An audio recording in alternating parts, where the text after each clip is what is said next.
Oh, hello, Governor. Welcome back to Wobble Enjoy Sports. If you're new around here, hope I can get you to consider to like the content and subscribe to the channel. But if you're a regular around these here parts, thank you very much for the continuous support. Sorry about that little bit of accent attempt because it is full-blooded green and gold here tonight. But I will be commentating on England and commentating on Australia here this evening is Dor from the All Out Club, because we're here 11:30 right now, or 11 o'clock right here in Queensland for the Ashes. Dor, how you doing, man? Oh, Sam, I cannot wait. I'm very excited for tonight. Look, it's been eight years, bro. 8 long years since we've seen these two International Rugby League juggernauts face off. Look, all the way back in the 2017 World Cup final, Australia versus England. The Aussies got the job done there, 6 points to nil. I don't see the same scoreline tonight, but look, it's just great to have Australia versus England, and especially the Ashes, the Rugby League Ashes, back. I remember maybe 14 months ago where things really got, the rumours mill started to spin about the Ashes returning, and it feels like, and it has been, but it's really been a long time coming. Ever since the announcement got dropped last year or earlier this season, it just feels like it's been a long time coming. The hype has been tremendous, and yeah, really excited for it. Australia last played England in England in 2016, and on that occasion, they walked away with the dub. Australia, they last played on the Wembley Stadium in 1995, and that was a part of the World Cup victory. Now, England, the last time they defeated Australia full stop in any sort of competition, World Cup, Ashes, what have you, that was also in 1995 as part of the World Cup. So it has been it's been 30 years. I'm old. It's been 30 years since England has actually last defeated Australia. I'm pretty sure about that stat. England last defeated Australia back in 1995. So it has been green and gold dominance, but it is the first time these two sides clash, as you said, since 2017. And England, there's more pressure on them coming into this Ashes series, Dor. Oh, 100%, Sam. I think they've been going hard at training, man. I'm pretty sure that the captain's run was either cancelled or delayed or something due to like some like injuries, or not like eye scrapes and scratches and all sorts of things. So they've been going hard, and Sean Wayne, the England coach, has actually told them to ease up a little bit at the back end of the week. So they've been going really hell for leather, the English, this week, and are really ready for this game at Wembley this evening. So look, I can't wait. It's going to be very interesting to see what they dish up this evening, Sam, or today over in England. But yeah, man, they've got like some really good players, some good, strong rugby league contingent, a bit of Super League, Hull KR flair from the Super League champions in their side this evening. Very interesting omissions for the English as well that we will touch on a bit closer to kickoff as well. But yeah, I think they'll be ready for it, man. They've been training their ass off. It's just whether they can contain some of these superstars that the Kangaroos possess. And absolutely. And I just want to say hello to Mum, who's in the chat. Diggsy, he's in the chat, and he's thinking that the Aussies will only get away with a 1-12 victory there. So giving a lot of respect towards England. We got Harvey in the chat. Thank you very much. I wonder how Nathan Cleary will go tonight as hooker. He says, I don't think that is happening. Not with Harry Grant, bro, in the fold, I don't think. But we'll have a look at the team list just shortly. And then we've got Neutralizer 77, Kangaroos 13 plus, and Reece Walsh, the first try scorer. And we've got Clancy coming in. Brumo not starting is laughable. We will get to some of these team lists. We'll do it now. Let's rock and roll. Let's just do it now. Let's rock and roll now. So now, as everybody knows, England like to do things differently, just a little bit differently when it comes to their team lists here. So this is the team list for England. If you go to NRL.com, you will find that John Bateman has been listed with jersey 1 as fullback, but this is actually the team list that we want here. So thank you to the league scene for creating this, and thanks for Dor for leading me out here. So local time over there in London at Wembley Stadium is 2:30 p.m. Right now it's currently 10 past 11 or 10 past 2 over there in London. So this is the team list here. So Jack Wellesby is at fullback, Dom Young and Tom Johnstone are the two wingers. Farnworth and Jake Wardle are the two centres, and the halves combination is George Williams, who captains England, and Mikey Lewis is the halfback, who many would suggest he is the most dangerous player for the Lions here today. The forward pack is Ethan Harvard and Darryl Clark and Matt Lees, that is the front row. John Bateman, Kai Pearce-Paul, and Morgan Knowles, that is the back row. And I'm just having a look here. So at the moment, it's 12 degrees over there in London at the moment, and it looks like a dry surface as well. And then the interchange is Jez Litton, Alex Walmsley, Owen Trout, and Mike McMeekin. And as Clancy just touched on then, AJ Brimson is named as 18th player. It was a large story over here in Australia, but he has been named as 18th player. And I've got to say, Dor, I think the coach, Sean Wayne, I think that's Jack Wellesby. He's done his thing over there in the Super League all year.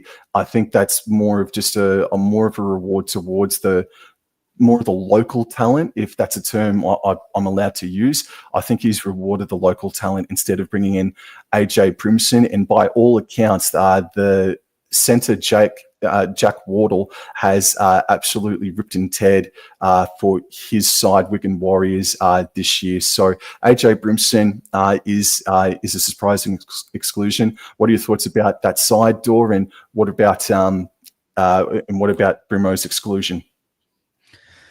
Yeah, look, it looks like a pretty good side, Sam. There's some names there that they've done some serious damage in the Super League over there.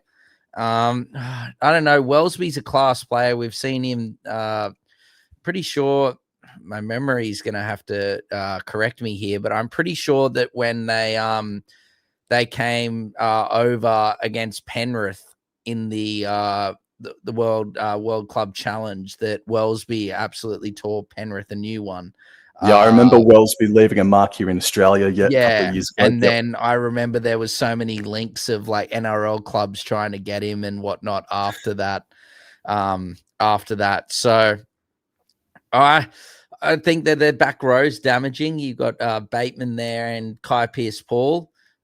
You've got Herbie Farnworth in the centers and Wardle, like you said, Sam. Wardle's been terrific for the Wigan Warriors. And then also Herbie Farnworth was by far the best center in the NRL this year until he got struck down late in the season with injury. And this will be his first game back since that injury. He was obviously pushing for to play in that round 27 clash against the Raiders, but due to results and whatnot not going the Dolphins' way, they had no way to make the top 8. So Herbie didn't play. So look, he has probably been ready for at least like a couple of months, or at least a month, I'd say, to play.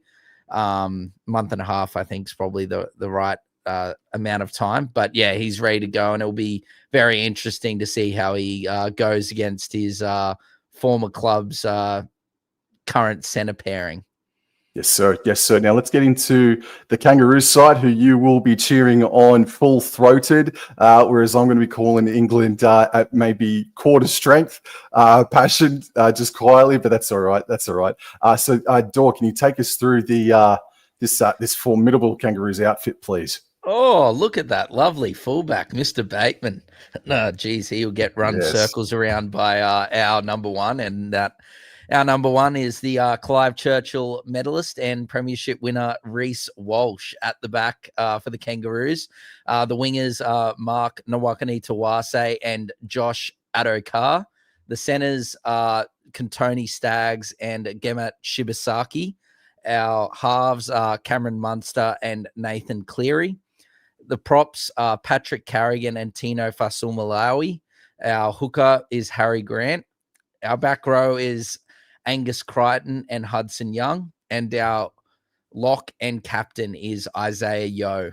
Our bench consists of, in jersey 14, Tom Dearden, Semi's man. 15 is Lindsay Collins. 16 is Ruben Cotter. And 17 is Keon Kalolmatangi with Bradman Best as the 18th man. And the coach is Kevin Walters. I don't have a problem with that entire 1 to 17. And one of the gentlemen that I'm really looking forward to seeing today is Keon Kalolmatangi. This league, the NRL at the moment, is the land of the props. And we've been so blessed and lucky to see the likes of a Payne Haas do his thing, Joe Tarpany, and the list goes on. But for a while there, Keon Kalolmatangi, you could argue, was the most damaging player for about a month or so, halfway through the 2025 season. I think if the Lions are not really locked and loaded, prepared for what's coming for them, I think Kalolmatangi could absolutely break this game open as wide as a friggin' valley, mate. Yeah, I guess that's also another thing to talk about, Sam, as well as the deflection, or the defection, should I say, from Tonga back to the Kangaroos with Keon Kalolmatangi has been probably a mainstay for the Tongan side, at least the last couple of years. And now he's decided to come back to the Kangaroos. We're normally seeing players defect from, say, the Kangaroos to go and play for the, Samoa, Tonga, etc. I think this might be the first one that actually is, said no to Tonga and is coming back to play for the Kangaroos. And like you said, it is a huge, huge inclusion for the Kangaroos to have someone like Keon Kalolmatangi, which, look, without no bias, or because I'm a big Kalolmatangi fan, no bias, like he carried that South forward pack for a lot of the this season. Jairo obviously works his backside off, but the go forward that Keon Kalolmatangi was able to generate, and considering that he played most of his career in the back row, I don't know if he'll go back to a back row position unless there's maybe a lot of injuries, or he needs to fill in. He's just been that good in the middle, can play big minutes and work his backside off. But look, man, I could speak about Keon and whatnot for ages, but yeah, I think it's a really dangerous Kangaroos side. Lots of talent, as there always is going to be. Like that spine, man, that spine is like something else. You've got Munster, Grant, Cleary, and Walsh. Any nation, even if it's not bloody England, would be shitting their pants coming up against a spine like that. So, just quietly. No, I'm serious. Like it is quality, and it's like you said, a real great conditions over there in England at Wembley this afternoon. Very quick track, and I think that really suits how Australia are going to play. Yep. Emu King is in the chat. He is a constant supporter of All Out Club and Wobble Enjoy Sports. So thank you very much for dropping on by. Thank you, everybody that's in the chat right now, leaving your comments and questions. I will get to them. We will get to them as quickly as possible. Diggsy, just before, he said that none of these boys have experienced an English crowd like they will today. I understand what you're saying, because Australia haven't played England in quite some time, but the big game experience is there in the likes of a Munster and Cleary and Isaiah Yeo, who have won a World Cup overseas. But your point still stands, though, in the likes of a Reece Walsh, for example, who's playing his first game over in the Northern Hemisphere here this evening, or this afternoon if you're watching from England. Clancy, the cheeky bugger, if we got time to, and I don't think we will, but he's asking about the Ashes cricket team. Clancy, hold your horses, mate. Let's get through this first. Thank you, though, bro. And then Hayden is in the chat. Hello, ladies. Oh, okay. And looking as gorgeous as ever. It must be the lighting. Well, thank you very much, Aiden. Yeah, steady on. And Harvey, he says, I'm not going to watch the full game. Look, well, by the time I think full time comes around for you and I, It'll be around 1 a.m. or something. Or if we're friggin' lucky, man, maybe 1:30 sort of thing. Yeah. And Hayden, he says, Marky Mark is in for a hat trick. Well, look, it's not out of the realms. It's not out of the realms of possibility, man. And if that comes to fruition, you will go into the Hall of Fame that's currently under construction. That has not even been considered to be built. Clancy, he also says Walsh is going to absolutely rip them. They don't have the athletes. They're all fit. They're all ready to go to absolute war. But yeah, there is a difference between Super League and the NRL. But this England side does have sprinklings of your Herbie Farnworths, does have Kai Pearce-Paul, and I agree with you, Dor, that the back row for the Lions, and just to help us out here, I'll bring up the team list in 3, 2, 1 again. We can also help out Emu King because he basically when he was saying hello or sup legends, he also touched on any surprises with these selections, and I think the only real one is Emu King, just obviously with is the omission of AJ Brimson, but as you can probably see on your own screens, we can't obviously show it. We're just going to be calling the game, but coverage has just begun on Fox or KO. So to listen to Sam and I commentate, obviously stay here and you can chuck on your KO or Fox League and have it on mute. But yeah, coverage has begun. But yeah, that's the only really omission, isn't it, Sam? Really, in my opinion, I think the Australian side's really good. Like, I don't know, was Smithies picked in the England squad? I didn't think he was. No, I think that was one of the glaring omissions as well. Elliot Whitehead is also someone that retired this year. Yeah. So he chose not to play international footy, but he did play in the Super League. So a couple of Raiders identities that have not been selected in this Lions team. Yeah, Morgan Smithies is a surprise, definitely. And I think that was, I'll just go back. Scrolling up, where's Morgan Smithies? That was Neutralizer that did make the comment earlier before, or question before, why no Morgan Smithies, and why I'm really not too sure. If I have a look here and see Morgan Knowles is playing in the lock slot, so that makes sense. Morgan Knowles is a Super League legend. He's been around a really long time playing really, really good footy. Emu King says it's 1:30 a.m. if you're not saving the daylight like here in Victoria for a Queensland expat. So now we know where you live, Emu King. You're down in Victoria, mate. You're coming to us. You're beaming to us live from the Purple State, bro. So thank you very much. Solid crowd thus far, man. Well, for a stadium that what capacity is 100,000 people, if I'm not mistaken, I guess it looks full, bro. I guess it looks, half full, I should say. But yeah, the lower tier was advertised that it was sold out. And there'll still be people making their way to their seats. I'd assume that there's still just under 10 minutes till kickoff. So I guess the big thing is as well, the in goals don't look as bad as what they did in the photos. Yeah, but it's still going to be compact, isn't it?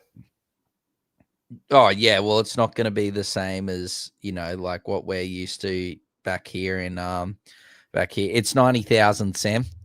No, it's 90,000 capacity at Wembley. As here come the Kangaroos, Sam. Out come Isaiah Yeo and the boys. Geez, These bloody banners are massive. That they take up basically the whole field.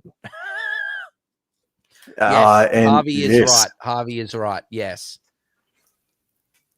So Emu King also asks, is Wembley full? No, it is. It's far from it.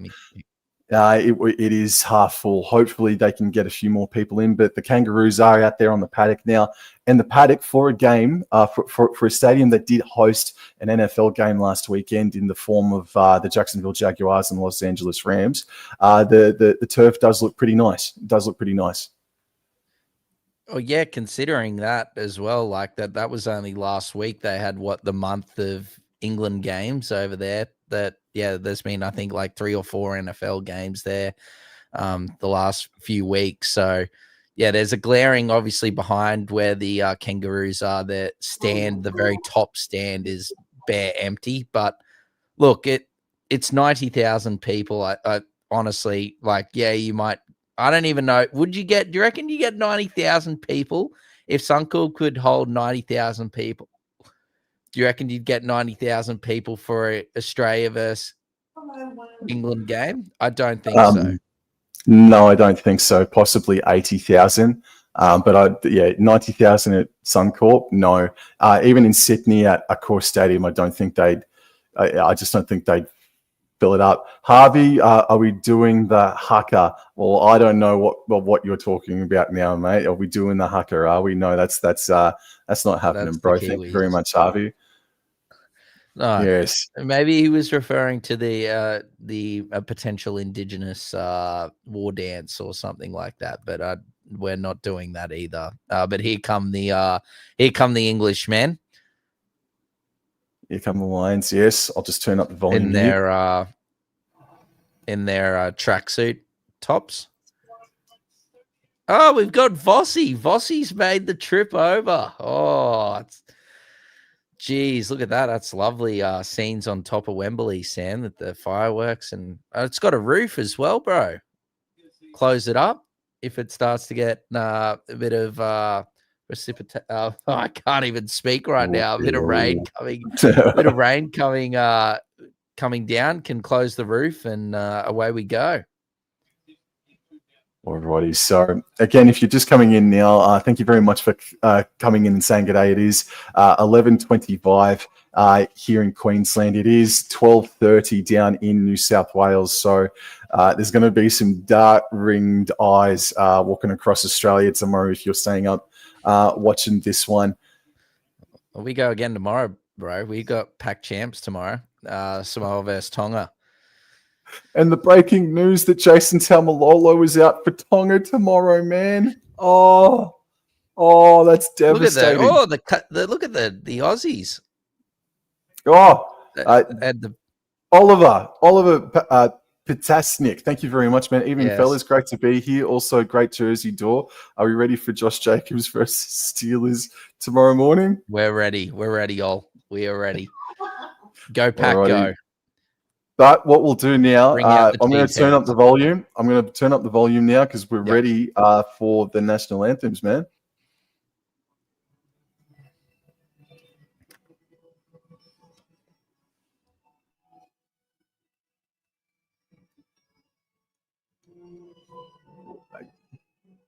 He's got his bloody mic on mute.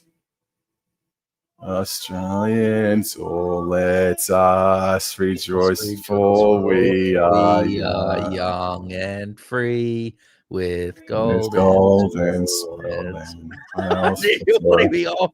Home is girt by sea. Our lands abounds in nature's gifts of beauty, rich and rare. In history's page, let every stage advance Australia fair. In joyful strains, and let us sing advance Australia fair. Chee-hoo! Marcus, thank you. There's a random Waz fan. Oh dear. Michael, g'day, mate. How you going? G'day. The crowd's building, Sam. I'm definitely. Oh, sorry. It has. Ooh. Do you want me to sing this one too? If you know it. No, I know parts of it.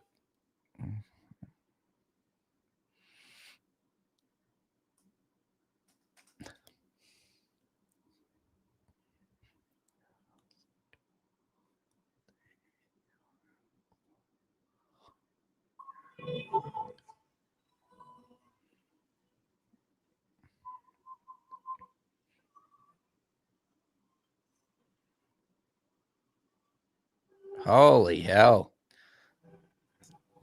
Beautiful vocals. The top, the two tiers, not the top. Oh, there's a random South fan. There's always one. What are you saying, Dor? Yeah, look at that capacity, like the top or the bottom two tiers of the Wembley Stadium look absolutely packed, and then it's that top tier on one side is got a few people on it, but the bottom two tiers, like you said, Sam, look really, really capacity. And you're right, they actually did fill that bottom part out pretty quickly. They did fill it out very, very fiercely and quickly. Alrighty, strong. So Clancy, I love strong, these stunning like vocals. field. Yes. I love these field like graphics. Oh no, Brandy's in commentary. Don't worry, boys, ladies and gentlemen. If you are listening on Fox, press that mute button and you can listen to Sam and I instead. Much better than Brandy Alexander. Just quietly. That's no very disrespect unkind. intended, Brandy, but yes, not the greatest. All right, so we still got Army men and the whole kit and caboodle, the show going off the paddock at the moment. Thank you, Ollie. I'll put the link in the NRL so Cormac can join us. Yo. Alrighty. Well, the link, yes, the link has been dropped. Alrighty. So what does it look like that's happening here? So it looks like England are going to kick off. Do you reckon we've? Can I ask a question, Sam? Do you think that Walsh, to really embrace, the Wembley conditions, had a nice drink of the Wembley toilet water, bro? No. Don't drink from English toilet water, bro. Just keep it Brisbane. Just keep it local, bro. But it worked in Brisbane. It might work over. But in it's England different too. Toilet water. Doesn't it swirl the other way as well, bro? Oh, I don't know. I'm nobody a toilet expert. Well, you're the one that brought it up. Your Clive Churchill medalist is a plumber these days. Yeah, you're just saying yes or no. Is he going to have some of the Wembley toilet water? No, yes I wouldn't go anywhere near that English piss, bro. No way, bro. Oh, dear me. Oh, well, here we go. Buddy. Look at the ball. That's a lovely steed, and got the English colours on the red and white on one end, on one point, and the green and yellow on the other. Cormac, how are we, brother? Yo. Listen to BBC commentary. Here we go. Thanks, man. Thank you. All righty. Here we go. I'll leave it over to you, Tor. Sorry. I've just seen Ollie's comment. And play is underway. The Ashes is back.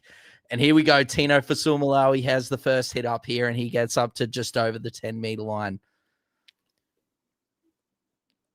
Plays the ball here. Granted, dummy half gives it to Angus Crichton. Oh, he sends Knowles back there, Sam. That was a good run there from Gus Bus. Good quick play the ball. Grant scheming from dummy half. Great run from him, and he gets up just short of the 30-meter line here, Sam, on tackle 3. Plays the ball. Walsh now gives it to Carrigan. Good run again from Carrigan. Puts Bateman on the deck, but good defense there by England. Now Grant gives it to Yo here, and that's going to round out the first set here from the Kangaroos.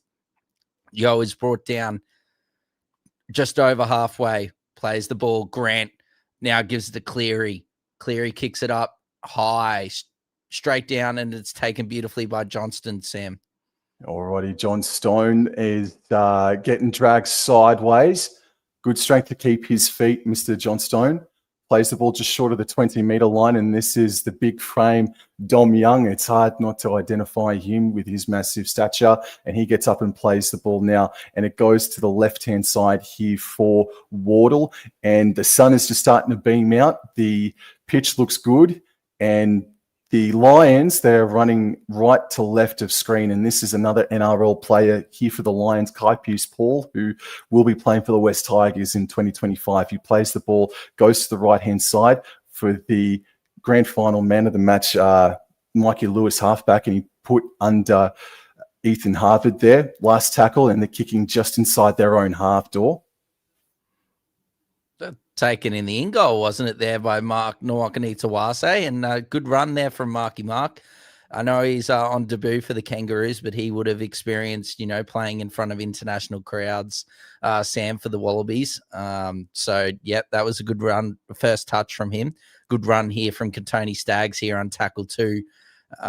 Now we've got Josh Adokar here on tackle 3, gets up to around the 30-meter line, plays the ball. Grant now at dummy half gives it to Fasul Malawi, and Fasul Malawi is driving those legs, pumping, but can't get past the 40-meter line.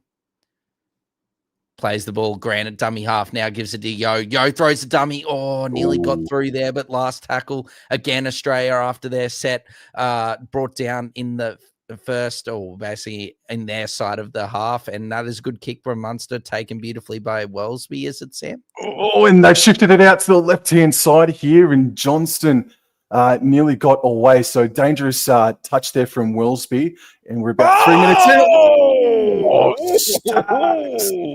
No, for Big Tino, sorry. Yes, what a massive smack. And that's Dominic Young now getting over the 30, and he'll play the ball in the sunshine. Scoot out a dummy half to the left-hand side, and the Lions get to the 40 with Darryl Clark. Fourth tackle, they go to the right. Lewis back under for Harvard, I believe. Maybe it's Matty Lees. It was Lees, and now it's a kick from Captain George Williams, mate. Yep, beautifully taken by the Fox inside his own 20. Oh, he tries to get it out to the 30-meter line there, but he's brought down here on tackle 1. Plays the ball. Munster at dummy half, gives it to Shibasaki, and Shibasaki can't really go anywhere there. He's brought down here. Good market defense from England. Munster now gives it to Nwakani Tawase. Nwakani Tawase gets up to just around the 35-meter line here on tackle 3, I believe. Grant, dummy half, now gives it to Angus Crichton, and a good English defense thus far. And Crichton's brought down around 45 meters out. Grant now from dummy half, he's scheming, shifts it out to Cleary. Lovely work there. Gives it to Hudson Young. Oh, Hudson Young, I think he's dropped it. Yeah, Hudson Young from probably the Kangaroos' best backline sort of shift there, Sam, or first shift out to the right. Hudson Young sort of half broke through there and unfortunately bobbled it into the English defender here, I think into Mr. Wardle. Oh, no, into the ground. But good defense there by Wardle, and was it Lees or Williams? Good defense by them, and forces the error here around 45 meters out from the England try line. Yep, correct call. So it's going to be a centre field scrum. Lewis has got the ball in hand. They're 10 meters shy of halfway. Lions are running from right to left of screen. Lewis has the ball and he feeds it now. 5 minutes in, it's still 0-0, and the ball goes to Farnworth, and that is his first touch of the game in about 5 meters made on that play. Yeah, Farnworth returning from injury, just got into an awkward position, but play on here. Oh, shot. And that's Harvard getting up into Kangaroo territory. So this is their best start to a set of the game so far, and it's worked its way out to the right-hand side for Farnworth. It went through about 4 different sets of hands, and Farnworth got to about the 30-meter line. And now they're coming left back in field here. George Williams passes left to Knowles, dummies, and it's going to be, it came off a Kangaroo. It was, referee Liam Moore, wasn't it? No, Kangaroo ball, mate. I'd like to see this again, Sam. Did it potentially hit an English player into a Kangaroo player? So it was a dummy from Knowles. That definitely touched Carrigan. That's what I thought immediately. Thanks, Harvey. Have a good one, mate. Thanks for coming in. Thanks for joining us. I could have sworn that hit Carrigan's hand and then hit the English player, but they didn't really. Oh, they've done the old trick in keeping the ball in the scrum, trying to catch them breaking early. A good run there by Shibasaki. Brought down 30 meters out from his own try line. Now we've got Tino Fasul Malawi. Great English defense there. That brings down Tino. Barely makes a few meters there on tackle 2. Plays the ball. Grant now gives it to Carrigan. Carrigan's now brought down on his own 40-meter line. Plays the ball. Grant now dummy half, gives it to Yo. Yo gives it to Munster. Munster scheming through, gets rid of a couple, but Can't get rid of, oh, geez, he's still going, Munster there. Nearly gets to halfway here on tackle 4. Extra work there. Grant's been good thus far from dummy half, and then just feeds Angus Crichton on a little short ball here. Again, they get to a very similar position of where they've been, somewhere between the around the halfway line. And on last, Cleary puts it up high, but Nwagani Tawase can't get there. Great take there by Johnston. Call me call me a theorist or what have you, man, but that was a very clever kick from Cleary. He found the sunshine. He saw where Johnstone was, and I think that was a deliberate kick. It didn't end up by accident that ball was up in the sunshine for Johnstone to look up in, and that was a great take from Johnstone, and that's a damaging run from Dominic Young. It's third tackle, and they go to the right-hand side. George Williams puts in a grubber kick for Farnworth on the third tackle, and it's been knocked down by Reece Walsh. It should be a fresh set here for the Lions, and that's great. Isaiah Yeo's from gone. England. Isaiah Yeo's gone, man. He's out cold. Our captain is gone, bro. Right Dominic here, Dom Young. There, straight out. He's out. Ruth. And he's gone. Tried to get up. He's gone.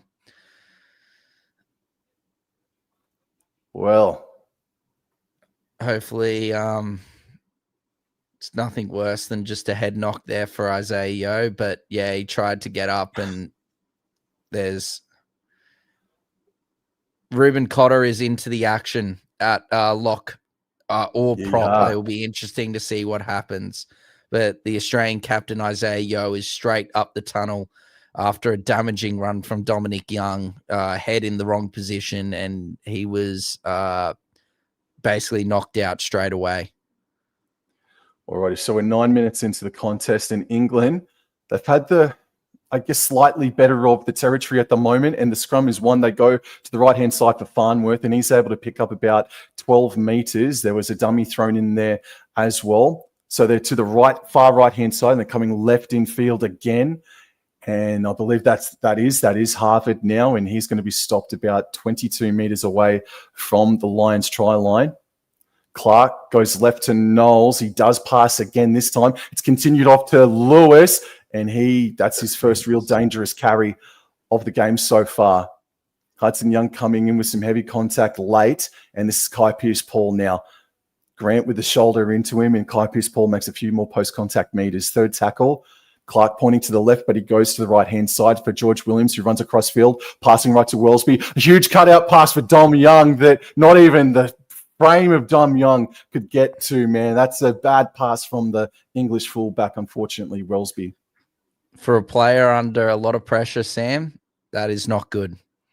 I'm not saying it due to being under pressure due to the player that Jack Wellesby is, but when you've got the quality of someone like AJ Brimson in the wings, I think there's a lot of pressure on someone like Wellesby, even though that he is such a good player in the Super League competition.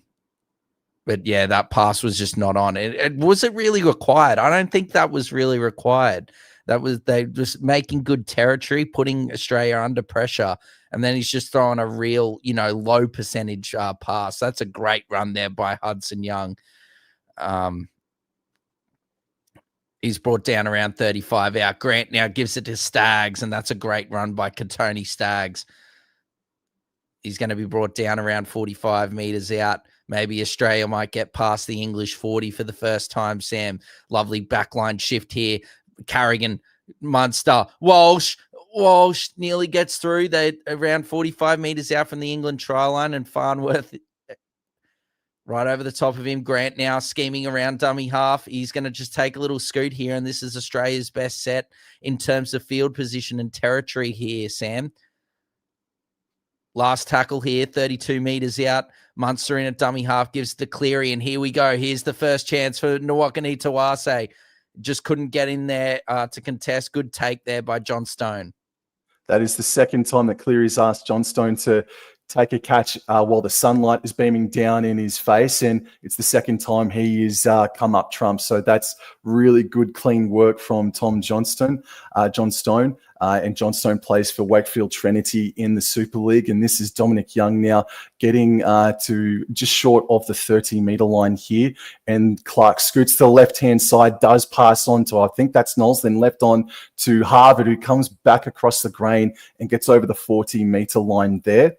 And now it's going to the left-hand side. I think that's Wellesby with ball in hand. It is too. Yep. And he got dragged back a few meters there for his troubles. And this is the last tackle, and it's a kick from George Williams right on halfway. Yep, and Walsh takes it beautifully and runs straight and hard. Oh, nearly gets through. That's a great start of the set there by Reece Walsh. Plays the ball and then, well, I don't. Oh, ball plant.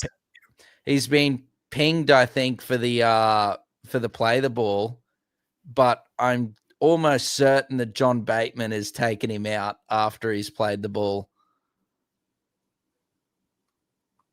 And I wonder, and this is we apologise unless if you've got Bateman some information. Just shoves him.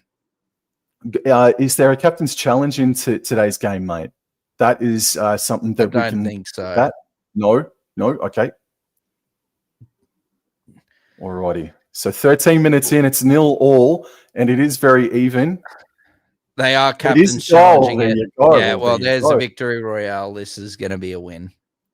Well, more than 10 seconds elapsed, surely. Anyway, it is a captain's challenge. He plays the ball and Bateman just shoves him. Look.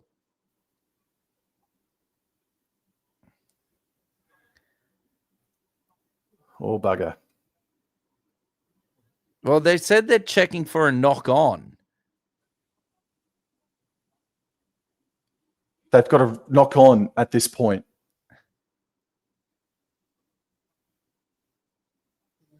Yep, successful. It is successful. It's so obvious. John Bateman just shoves him after he plays the ball. And you know what? That's typical John Bateman. Jesus, oh dear. Alrighty. Yeah, it's gonna be interesting to see how the interpretations go in this game, considering you got the main referee as an Englishman, you got the bunker as an Englishman as well. It will be interesting to see if an interpretation goes one way or the other. But on that occasion, he did get that one correct. Yeah. No, that's beautiful. Anyway, penalty, Australia fine touch. And now we've got Fasul Malawi working through the middle of the field. He's brought down just outside of the English 40-meter line here. Grant now gives it to Carrigan. Carrigan gives it to Cotter, and a nice, straight, strong, hard run there by Ruben Cotter out on the top of the screen here. Plays the ball on tackle 2. Grant now gives it to Carrigan, and Carrigan scheming through the middle of the field. Nice, straight run from Patrick Carrigan. He's brought down around 28 meters out. Grant now dummy half gives it to Cleary. Cleary, lovely cutout ball to Walsh. Walsh scheming, looking for the pass, but can't find it. Good defense there by England there. Harry Grant now gives it to Cleary. Cleary, a bit sloppy there from Cleary. Cleary's pass to Angus Crichton, finds the deck. Angus Crichton now scheming through the middle of the park, gets past a couple, but he's brought down now around 20 meters out. Plays the ball there. Now last tackle, Cleary on the last. He just puts a little midfield bomb, and here comes. Well, there's such a big escort there on Nwakani Tawase. The English player just doesn't even look at the ball. He just looks at where Nwakani Tawase is and escorts him. But well done from the Johnstone again, I think, Sam. Great work in the air. Yeah, that didn't look right to me as well upon the glance. But again, that's the third time in a row Johnstone's been asked to catch one, and he has done so as well. Dominic Young is having a strong game, getting the Lions out of their own half at this point. And John Bateman now with a carry, third tackle, make that fourth tackle now. And it's worked its way back left infield now. And I believe that is Matty Lees with ball in hand. Morgan Knowles. He plays the ball on the 40, goes left, and it's been kicked or late hit potentially by Grant, but it's play on. And Nwakani Tawase has the ball. The referee says held. Tuase plays the ball around 35 meters out. Now Staggs scheming through from the bottom of the park to the top. And now Staggs working now straight and hard, and he gets up to the 40-meter line. Good run there by Katoni Staggs, Sam. Staggs plays the ball. Grant at dummy half, gives it to Munster. Munster now shifts it out to Walsh. Walsh, just too much mustard there from Walsh to Addo Carr. Pass has gone slightly behind him, and a mistake there from the Kangaroos inside of their own half here, Sam. It's tick for tack at the moment. There was a pass from Wellesby that missed the mark for Dom Young, and now Walsh has done the same thing, but it was for Josh Addo-Carr on that occasion, man. Hudson Young dropping the ball earlier on. John Bateman with a bad error to give away a penalty there. So they're going a little bit tick for tack with the discipline, but exactly. I was just about to get to that yes, some of these players haven't played a game of a high quality rugby league in 8, 7, 6 weeks or so. In some instances, like a Herbie Farnworth, so for example. So I guess you can forgive this initial opening 16 minutes, but it's time to clean things up and really get things going. And get things going, they do through Harvard and whatnot as well, Sam. Like they wouldn't, they apart from training and whatnot in terms of game situation. Speaking of cleaning it up. Well, oh dear. Knowles, was it, Sam? That was a really good tackle, was it, by Angus Cotter? Cotter there, I think, the North Queensland man, Reuben Cotter with that was Cotter. The ball was already out before Angus Crichton hit him. So really, really good, solid contact. And Angus Crichton, he's fired up. It has been a bit of a clunky game, Sam, but like you said, the Super League players, obviously, their grand final, I think, was a bit later, obviously, than the NRL one. So those players that were playing in that are obviously, the closest to have played some football. But these sides didn't get a warm-up game or anything. The only games they've been playing is either against them or potentially against, like other local English teams or something like that to get a bit of a hit out. So I was always going to expect it. I would have been really surprised if we hit the ground running, straight away. So I think it's going to get better as the game goes on, as Fasul Malawi's brought down here on tackle 3 around 45 meters out from his try line. Now Carrigan gives it to Cleary, and Cleary's brought down on halfway. Good defense by England. 4th tackle. Plays the ball, Cleary. Grant now gives it to Carrigan, and Carrigan working his way gets up to the English 40-meter line. So they're inside English territory here, the Aussies. Last tackle here, Grant gives it to his teammate Munster. Munster puts it up high. Fox is moving through. Fox takes it beautifully. Oh, great take there by Josh Addo-Carr. He just couldn't get the offload away, and good defense there by Dom Young to swoop on the Fox, Josh Addo-Carr there, and tackle him. Well, where are you going, Bateman? You need to go back a couple of meters, but well done there from Dominic Young, should I say. Yep. Absolutely. So we're just watching the replay now, and now we're back with the action. Dominic Young does play the ball, and it goes to the left-hand side here. I believe that's Jake Wardle, if not Johnston, that has the hit up.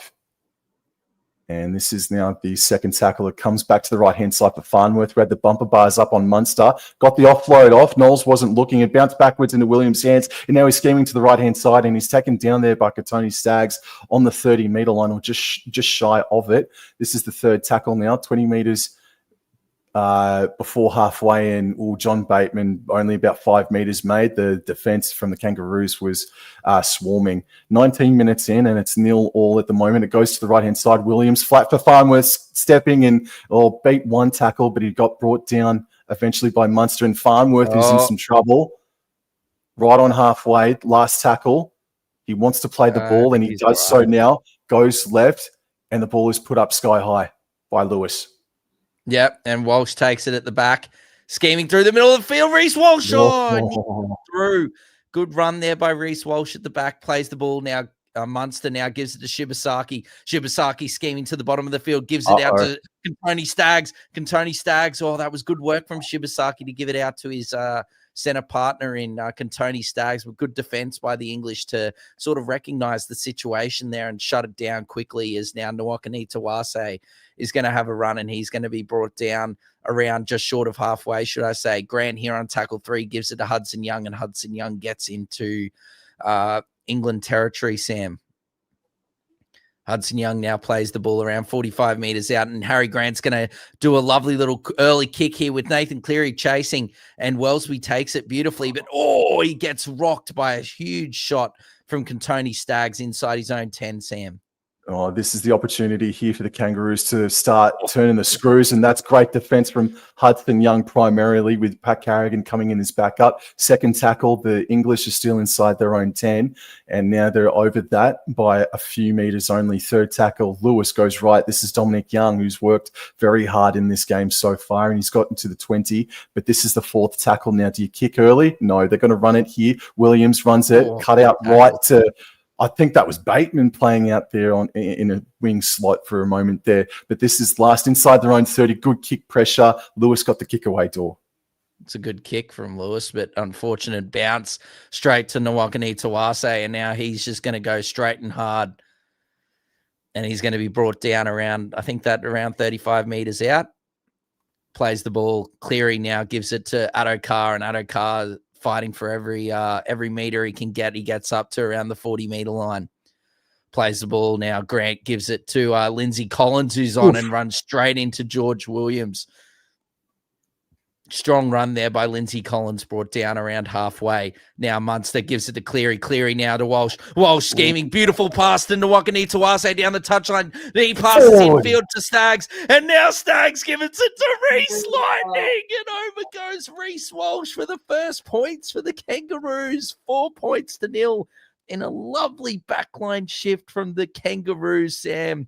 Some passes there were slightly questionable, but absolutely beautiful work from the with the right edge there of the Kangaroos, Sam. The touches are useless in Australia. The touches are useless over in England as well, bro, because I thought that pass was forward, but we're going up to the bunker. It's not been confirmed yet. Try checking obstruction. It's Hudson Young potentially could potentially obstruct Lees. Is it there?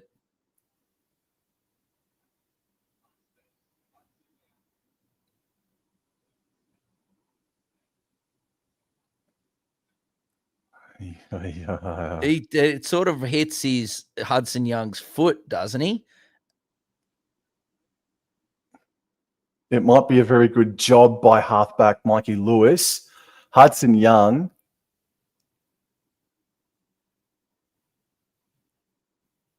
I think to the letter of the law, I think there's enough contact there. Hold on, I'm just trying to listen.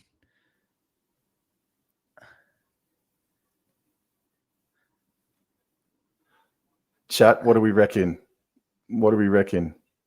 Clancy says outside shoulder. We're going straight to the put-down door.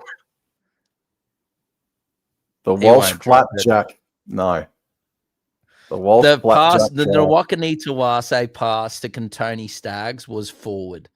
Yes. Yes. Yeah. I think it's just that it wasn't, you know what I mean? Like he took him out. There was just like sort of like the what's the word? What's the word I'm looking for? Like it could have looked like that Hudson Young was bracing for impact instead of trying to purposefully get him. I honestly just think that they've like the contact was with the boots. Like they've just Lewis has hit the boot of Young and then gone over. Well, Neutralizer got it in the chat. Reece Walsh first try. Congratulations to Neutralizer and our good mate Hayden. Tip Reece Walsh to get a hat trick, if I'm not mistaken. No, it was a Marky Mark hat trick. Oh well, there you go.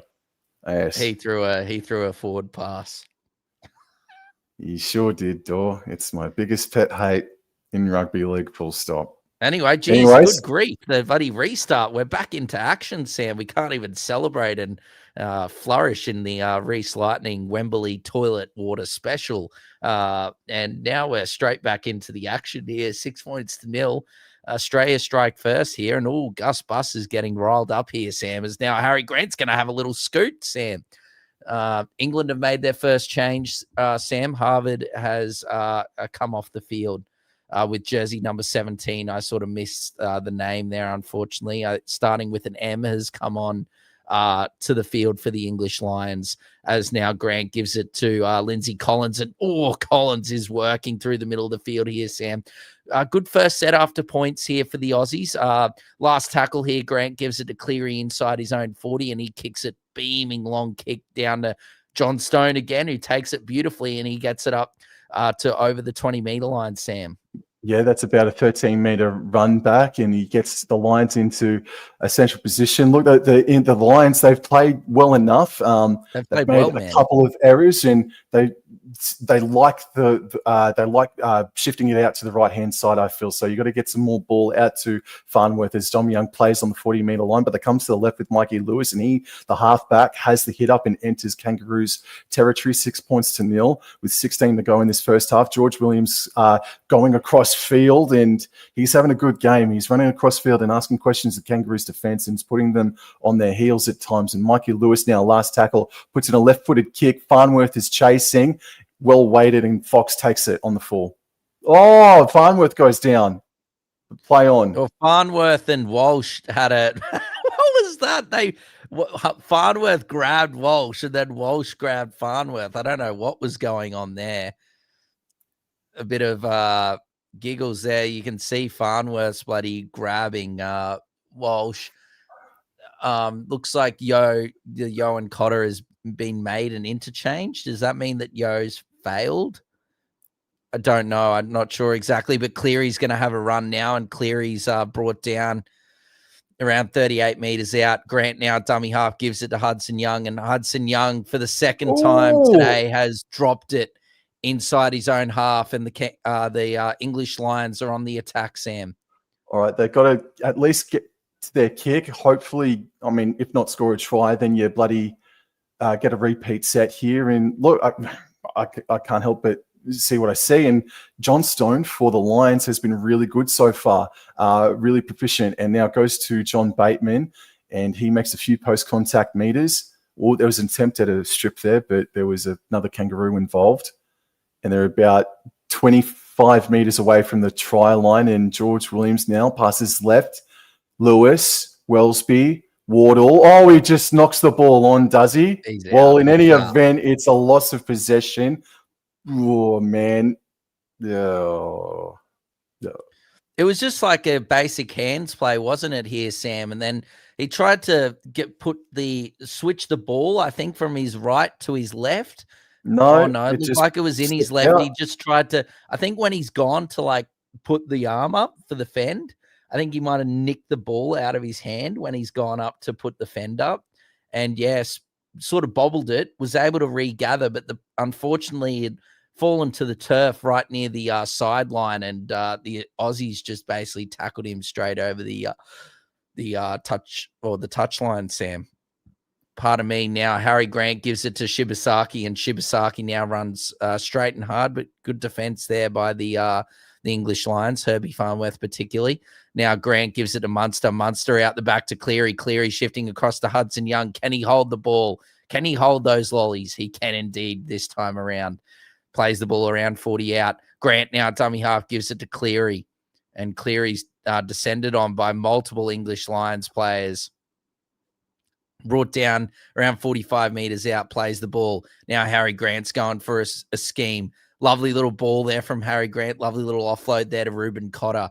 But again, Australia struggling for territory here, Sam. They've, again, tackled inside their own half on last. But now they've gone. They're running it on the last, and Mark Nwakanitawase has it. Gives it infield to Cleary. Cleary's lost his footing. He throws the ball out the back. It's hit an English player. That should be 6 more. Hudson Young has it. 6 more indeed. Now, oh, dear. And Farnworth's come in over Munster and taken his melon off.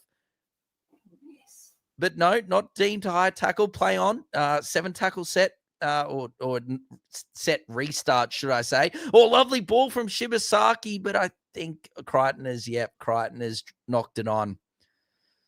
Oh, geez, it's all happening here from the Kangaroos, going from the bottom of the screen to the top of the screen. And, Shibasaki's flick pass, unfortunately, I think hit Crichton in the head just a bit too much, just a bit too high. Hit his head and then hit his fingers on the way down before hitting the turf. But Australia definitely starting to chance their hand here, Sam, and starting to, shift it. That was the last tackle play that they went there. Grant to Cleary with the beaming cutout ball to Staggs, who then put it on to Nawakani Tawase, who then throw the ball infield. So yeah, they're starting to run it here on the last tackle. Yeah. That's probably the second or third time down John Stone's wing for the Lions that Nwangani Tawase has been able to break free from. So despite the good catches and the runs that he's had, that's the second or third time Nwangani Tawase has been able to scream down the sideline. And this here, I believe, is, I can't read that number, but the Lions players got into the 20-meter line.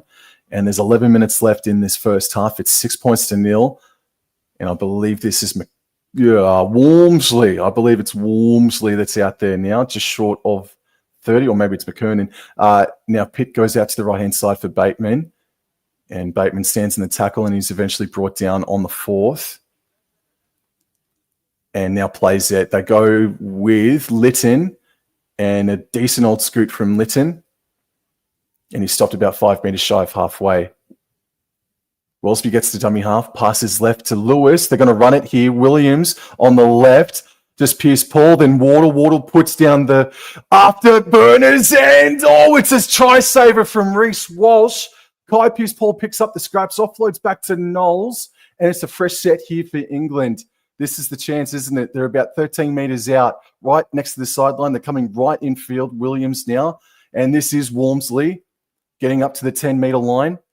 And Lytton at dummy half goes to the right-hand side. This is Lewis, a flat ball there for McMeekin. And Lytton waits for the play, the ball right in front of the 6. Second tackle, they go to the right. Williams, right. Wellesby hit well there by the Fox. Alrighty, so less than 10 minutes remain. This is the third. They pass left via Farnworth, Williams, Knowles. The pass hits the deck, and Wardle is captured by Cleary. They've lost 20 meters on that play. This is the 4th tackle now. And Lewis passes left to Kai Pierce Paul, and he's just got to have a carry. No, flicks it back to Lytton, and Lytton is captured. It's gone to hell in a handbasket very quickly here for England. And Knowles at dummy half passes right to Williams, who's going to run, puts up the high kick. Dominic Young chasing. And Dominic Young captures the Fox. He's on mute. You're on mute. Yeah, it's all good. It's all good. Your mum was just confirming what I said earlier. Yo is done for the rest of the game. So we will not see Isaiah Yo back this afternoon. But look, great defense here from the English. Australia struggling to get out of their own end. And Angus Crichton's making a strong run here. And he's brought down only on his own 20-meter line, as now Harry Grant's going to pick it up from dummy half, throws a little offload to Cotter. Cotter passes it out to Hudson Young. Hudson Young gives it to Marky Mark, and Marky Mark throws an offload, which is forward. Yep. Nawakani Tawase throws probably a bit of a low percentage pass there, and doesn't hit the mark, and Staggs can't pick it up. I have not mentioned England's fullback enough in this first half so far. Wellesby has, unfortunately, you earmarked him to have he should have a strong game. He's got to have a strong game. Unfortunately, he's been quiet, Dor. Yeah. Yeah, no, he's been quiet, man. And these I expect the handling and mistakes to definitely diminish as the game goes on. There's Darren Lockyer. All right, so Knowles plays the ball, and the ball goes to the left-hand side for Walmsley. They've got to get to their kick. Pardon me. Lytton waits at dummy half. All right, so penalty here. Grant was all over the pill. So 7 minutes to go. Is that the first penalty? No. Second, So for England, 1-1. alrighty. Yeah, So first England. Walmsley, nice defense there by Collins on Walmsley, plays the ball, and it goes to the left-hand side. Litton, he has provided a bit of speed out of dummy half, actually, since he's come onto the paddock. Knowles gets to dummy half now, and it's the second. He goes to the right. Williams had to go up high to catch it. And Wellesby is met by Munster, and he's driven back by the Kangaroos back to the 20-metre line here. They're right at the post, but they're coming back left infield for Williams, back right to Walmsley. Not a real happening set here at the moment. Short passing, but very little meters made as well. They're 10 metres out. Linton goes to Williams now, puts in the grubber kick. Kai Pearce-Paul is chasing. It's battered dead by Cleary, and that is the first example of the short goal line area there, Dor. Yeah, no, it actually looks a lot smaller than it actually is, but really nice work there by Nathan Cleary, covering up there. Great reaction times. Gets on the bike early and taps it over the dead ball line. Now, do they go the short dropout, or do they just punt it long? I'm punting it long. They're going short. Cleary's shaping short. It's coming out to Nwakani-Tawase. So Johnstone's under it, and Johnstone's knocked it on. He's pointing back to Nwakani-Tawase. It's going to be Australia ball here, unless if they want a captain's challenge. You've called it beautifully, Sam. Called it beautifully. They're not going to challenge it. Yeah. Yep. Yeah, correct call, Liam Moore. Liam Moore, besides a couple of forward passes, I think the refereeing has been good. I think it just touched the top of Johnstone's finger there, Sam, and then it hit Nwakani-Tawase's hand backwards. So, yeah, it's a great call. I think the only do you blame him for the forward pass? Like, it's a bit hard for like a referee to call it in that aspect. I think it's more the touch judge that should be, adjudicating. I think outside of that, I think that, he's done a good job. There's maybe a few things that he could have pulled up or pinned, but he's decided to let play go and let it try to be as free flowing as possible. That he's doing a good job, and Grant gives it to Crichton here. But look, defense from both teams has been pretty good thus far. We've seen maybe I think like 2 breaks for the Aussies and 1 for the English. Now Carrigan gives it a Cotter. And speaking of breaks, there was nearly one there. Good run there from Ruben Cotter. Australians look like they're starting to find their groove as now Munster throws a dummy in the middle of the park, and the sun has now moved into the middle of the Wembley pitch, Sam. Munster's trying to get up and play the ball, finally does. And now Grant, he's just going to go straight, take a run. That's a great run there by Harry Grant. And that's going to be last tackle. He gets around 35 meters out, plays the ball. Now Munster here on last. He's going to put it up towards the Flying Fox. Oh, and the Flying Fox through and now. No. There's no way as Reece Walsh throwing a flick pass to Angus Crichton. I don't know. Walsh is throwing a forward pass with the flick pass, but I don't even think we're getting to that point. I think there's an infringement beforehand. It's either going to be a penalty to England because the Foxes impeded Dom Young before the balls come, or it's going to be a penalty to the Kangaroos because someone has shoved Addo-Carr into Dom Young, which I think it's going to be Farnworth. Farnworth does extend the arm, but I don't think that that's enough to determine what ends up happening.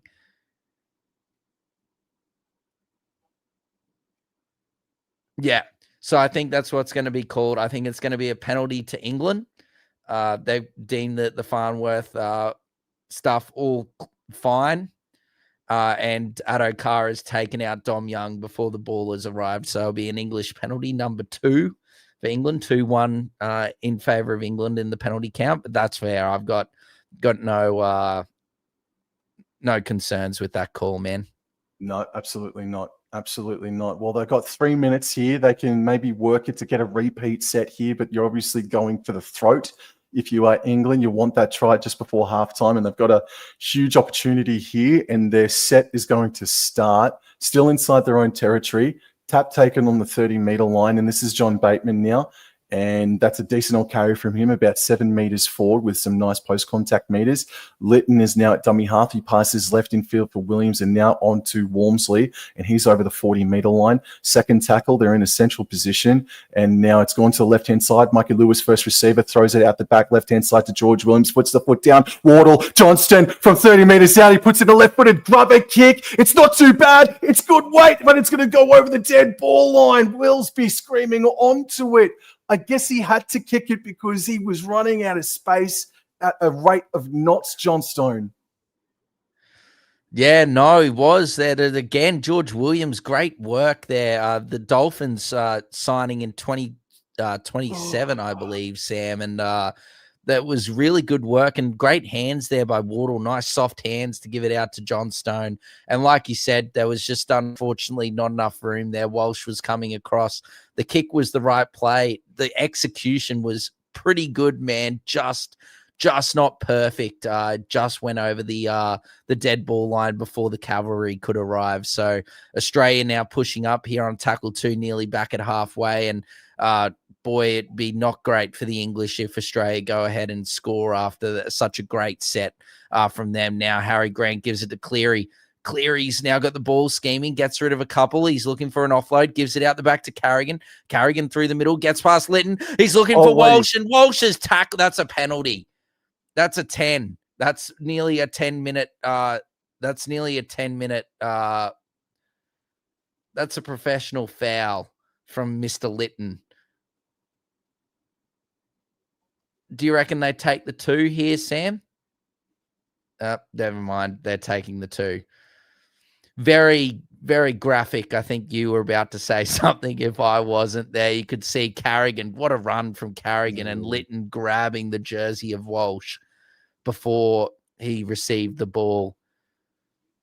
But man, it's been, don't know, that I have to credit both teams' defense. It has been a bit sloppy with the handling, but the defense especially has been really, really good, Sam, from both teams. There has been, I think it's now probably 2 breaks each for both England and the Kangaroos for both teams that they've broken through with only obviously there being 1 try coming from it. So I guess it's good scramble, bit poor execution maybe. But no, the defense as a whole has been really good. The sides are really struggling for go forward, Sam, this afternoon thus far.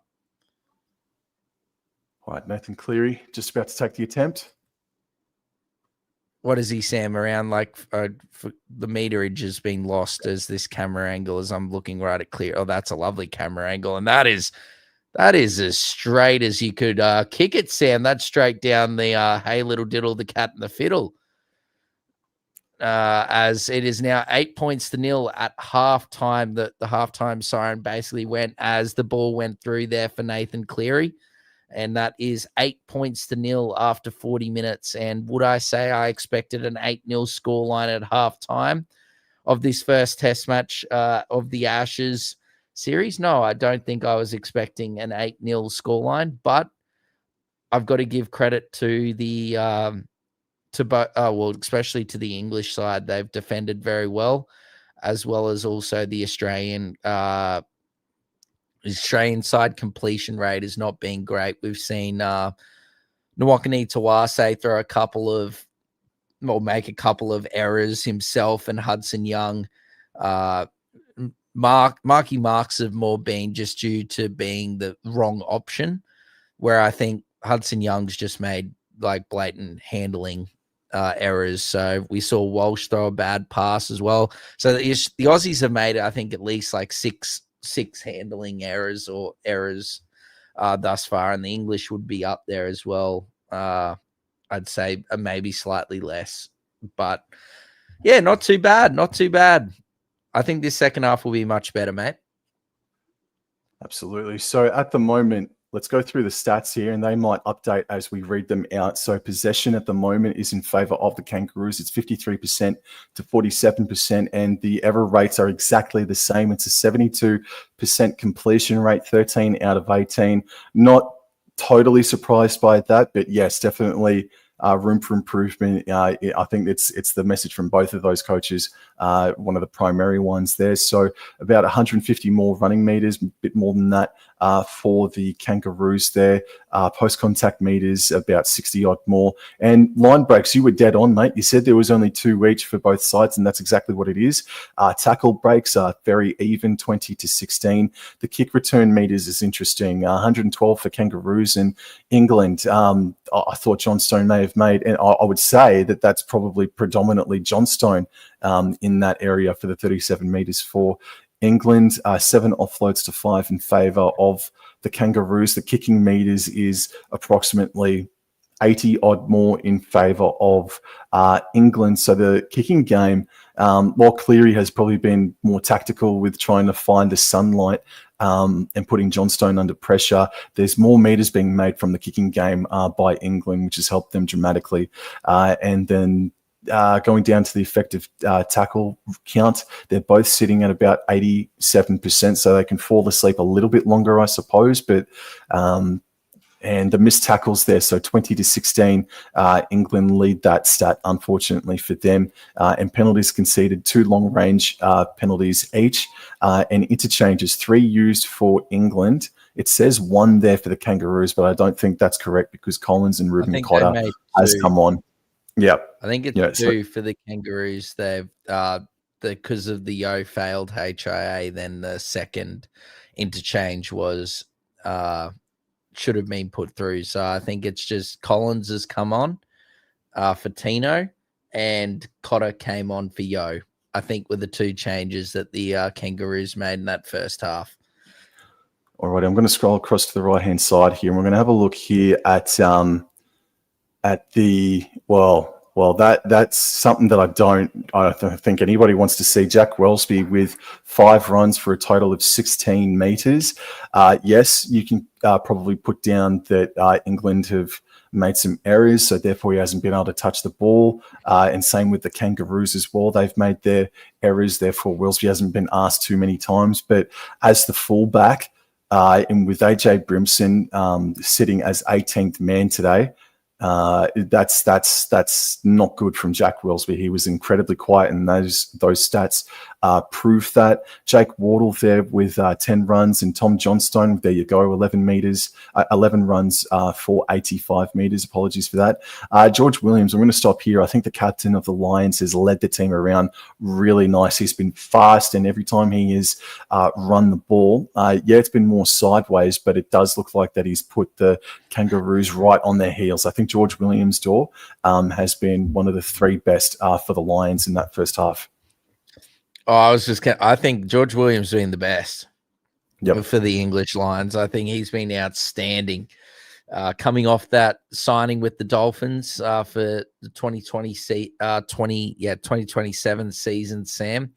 Man, he's been outstanding. I thought that George Williams was more of a 7, in my opinion, but wow, he's looked really good at 6 this evening, or this afternoon, should I say, over in Wembley. Sam, I've been really impressed. The England's 2 breaks, and every time that they've looked close to scoring, it's been on the back of something to do with George Williams. He's basically been everywhere. I think Herbie Farnworth's been really good. I've actually liked the work of the defensively, it hasn't been great, but in attack, the work of Johnstone and Wardle has been really good for England. Pierce Paul's working well as well. They were my highlights, in my opinion. I thought that, Farnworth, Wardle, Johnstone, but George Williams and Kai Pierce Paul, but George Williams, best player on the field for England. And yeah, man, I made the point before kickoff. Mr. Wellsby is under a lot of pressure. I know he's a quality player, but yeah, he's not having the greatest game thus far, struggling to really inject himself or really, break the game open for for the English side, and quality player like AJ Brimson. I know that I try to watch as much Super League as I can, but it's not like I'm watching it, like every single game like I am with the NRL. But I know like AJ Brimson is an absolute quality fullback. Yes. And it's just a really, it's like a really bad, problem, but it's also a good problem to have at the same time. So be interesting to see what happens potentially. The good thing is it's a 3-game series. So there's a chance, that they, Wellesby has his shot tonight. And if it doesn't go well, then, he might get moved to another position or out of the team. And then, Brimson might get a shot at the fullback jersey. But in terms of England, really, really, really impressed with George Williams, man.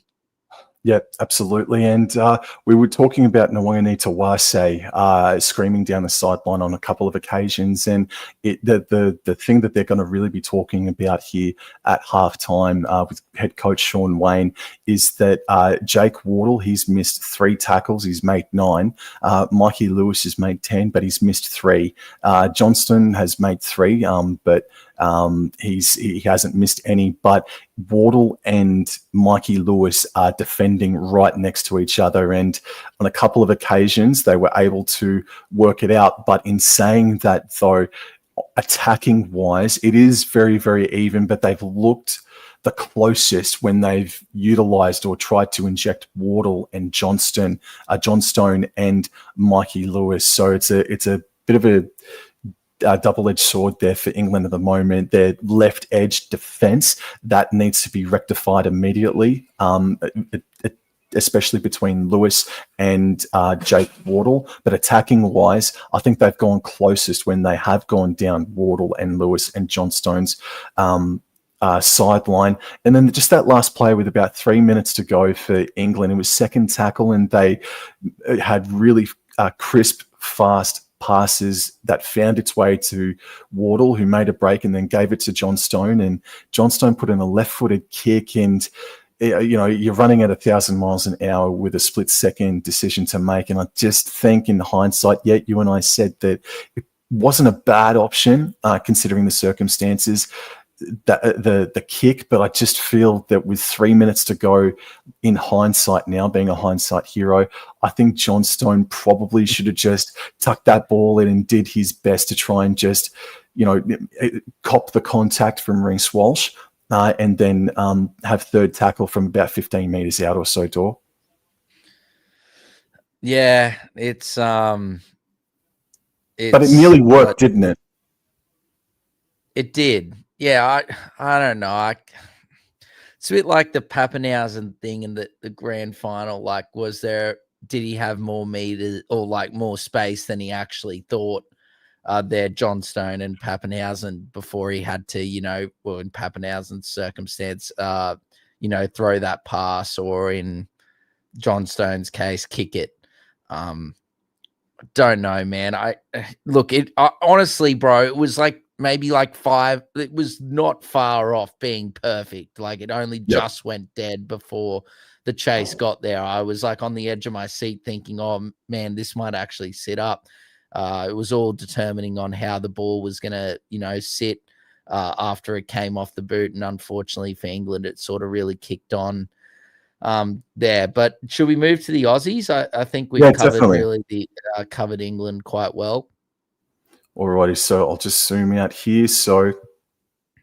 And I'll just scroll across to the right-hand side. So let's have a look at some of these running meters here for the Kangaroos. So Reece Walsh, the only try scorer. And before we get to the Kangaroos, man, let's just say that it probably should only be 2-0 at halftime, because that try where Nwangani Tawase passed left back in field for Reece Walsh, that was a forward pass. It should not have stood, but it has.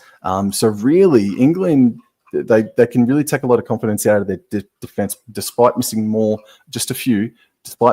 tackles. I think they should really keep their heads up high in the second half. But Reece Walsh, 8 runs for 88 metres. Nwangani Tawase, 11 runs for 134 running meters, if you don't Those mind. 2 breaks have definitely helped those running meters, Sam, in my very obvious though. But yeah, that Australia have struggled for go forward. Yeah, because they're all relatively even. Tino for 5 runs for 38 meters. That's low for his quality. But Harry Grant, he started to warm up as that first half wore on with some really dangerous looking scoots out of dummy half. But man, I do want to go back to Reece Walsh. Every time he has touched the ball, he looks like he is running on lava. He is so fast and rapid. He's definitely carrying on with his form that saw him and the Brisbane Broncos get the premiership, and him personally getting the Clive Churchill medal. I think Reece Walsh has been so dangerous in that first half. Yeah, just sorry, Sam. There's Anselm in the chat. It's half time at the moment, man. 8-0 in favor of the Kangaroos. And how can you watch? You can listen to us here on the YouTube, but if you want to watch it, I'm not sure where you're based, man, but in Australia, it's on Channel 9 and on Fox or KO. So try and make your way to either of those 3, and you'll be able to watch the second half live, and you can listen to us commentate it. Because unfortunately, yeah, we can't broadcast the actual game while we're calling it. So.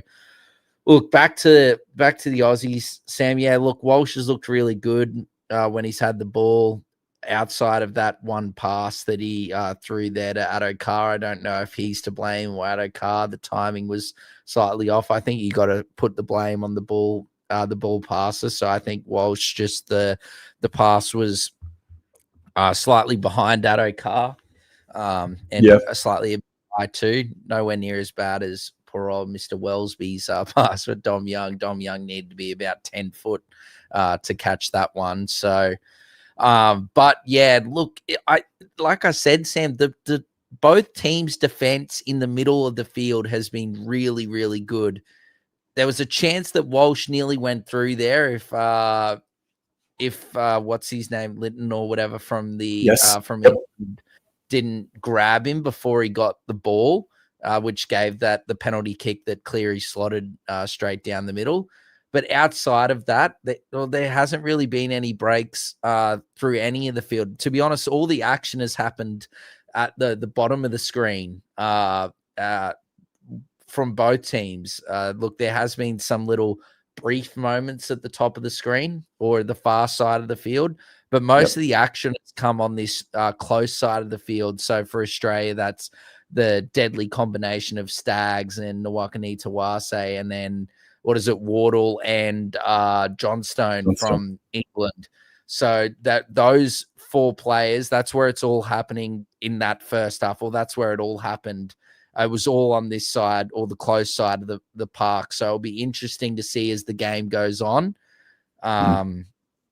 How it all goes, from both teams. Is the defense in the middle of the field going to be able to hold for the whole game or the rest of the game, or is there going to start to be some cracks as players get tired, where the likes of like Walsh or a Wellesby or a Farnworth or a Staggs or something like that is going to actually make some inroads through the middle of the field? Or is it going to continue to be that it's going to be tough through the middle of the field and they're going to make their inroads on the through the edges of the field? So look, players, the Aussies have just came back out for the second half, Sam. And you look, a bit of English flavour. We might as well touch on the English Premier League that's happening over in England at the moment. And yes, Chelsea and Sunderland. And there's 2 games on at the moment. Chelsea and Sunderland are tied. It's a draw at the moment, 1-1 after 32 minutes. And Newcastle United are up 1-0 against Fulham. So that's the 2 games that are alive at the moment. Man United take on Brighton at 2:30 a.m. Queensland time, and then Liverpool versus Brentford at 5 a.m. But look, huge second half here, Sam. What are your predictions, man? What are your predictions here before this second half kicks off? I do think that Kangaroos do go on to win it, but there's just one stat more that I've just got to highlight here. Hudson Young had 2 errors, 18 tackles and 5 missed tackles in that first half. So you'd probably say he's got about 10 or 15 minutes to rectify things and get back on track. If not, you probably might have to put Kolomatangi and play him in at second row potentially. Oh no, he's damaging as a prop. He's been fantastic at prop, but maybe just to help out Hudson Young and the Kangaroos, you do stick him out. But this is the second half that has commenced, and it's taken on the full, and it's passed on to Walmsley, and he's over the 10-metre line there by a couple. So in this second half, the Lions, they're running left to right of screen here, and that there is John Stone, and he's gotten to the 20-metre line, so about 5 metres made there. Lytton waits at dummy half. He passes to the right-hand side, and this is McMeekin. And just a few metres made on that occasion. Lytton goes to the left-hand side. Knowles puts Walmsley back under. They've gotten over the 30-metre line. They're just short of the 40. This is the fourth tackle. And they're going to kick early inside the 40, but Walsh is there. And Walsh goes straight through down the middle of the field. Walsh is looking for Addo-Carr. Addo-Carr's coming in on the inside. Reece Walsh gives it inside to Josh Addo-Carr. Great ankle tack from Herbie Farnworth, and Addo-Carr's brought down 20 metres out. Holy dooly, Reece Walsh. Oh my God, he's absolutely incredible. And Grant now shifts it to Munster. The England are on the back foot here early. Munster nearly gets on the outside, but well done there from Pierce Paul to bring him down. Tackle 2. Australia have started great. Grant now gives it to Lindsay Collins. He goes straight and hard, straight down the middle of the field, and he's brought down around a couple of metres short. Can't get up and play the ball here. Third tackle. Grant, dummy half, gives it now to Hudson Young. Hudson Young offloads out the back to Harry Grant. Harry Grant scheming. He gives it to Hudson Young. Hudson Young, the party. Can he get it down? Oh, he can't get it down. He can't get it down. Great defense from England there. Lovely little Harry Grant offload. A little 1-2 there. A little 1-2 piece there, Sam, from Harry Grant and Hudson Young there. But holy sweet mother of Mary, Reece Walsh, he was spent there afterwards. So the Fox was absolutely flying. Anyway, Harry Grant, Cleary, Carrigan, Cotter, good run at Williams. Cotter's brought down around a couple of metres out. Last tackle here.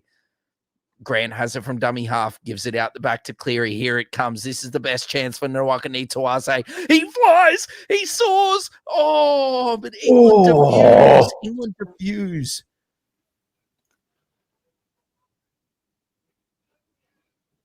Yeah. Wow. He had it.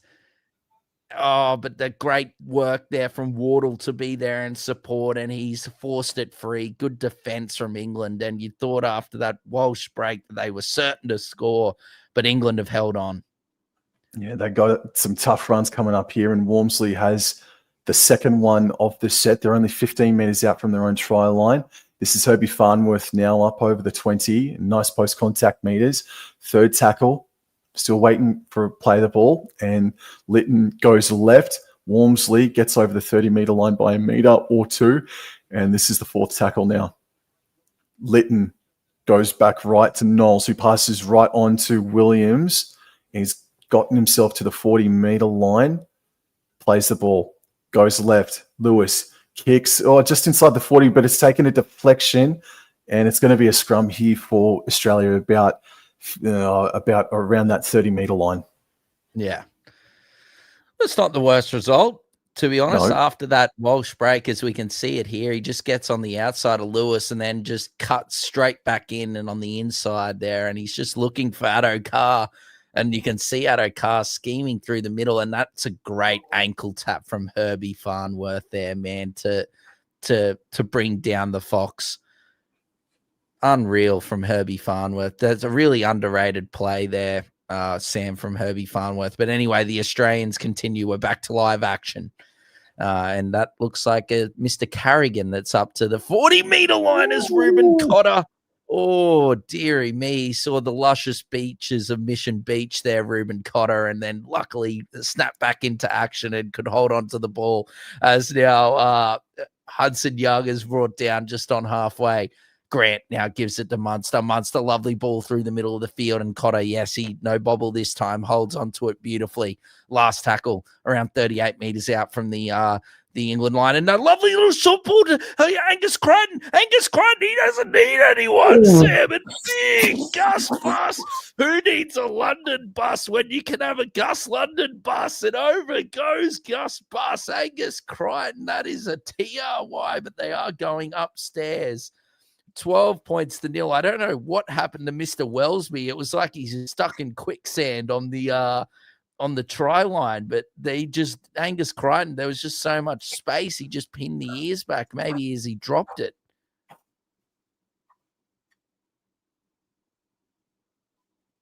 Why are we looking at that? Oh,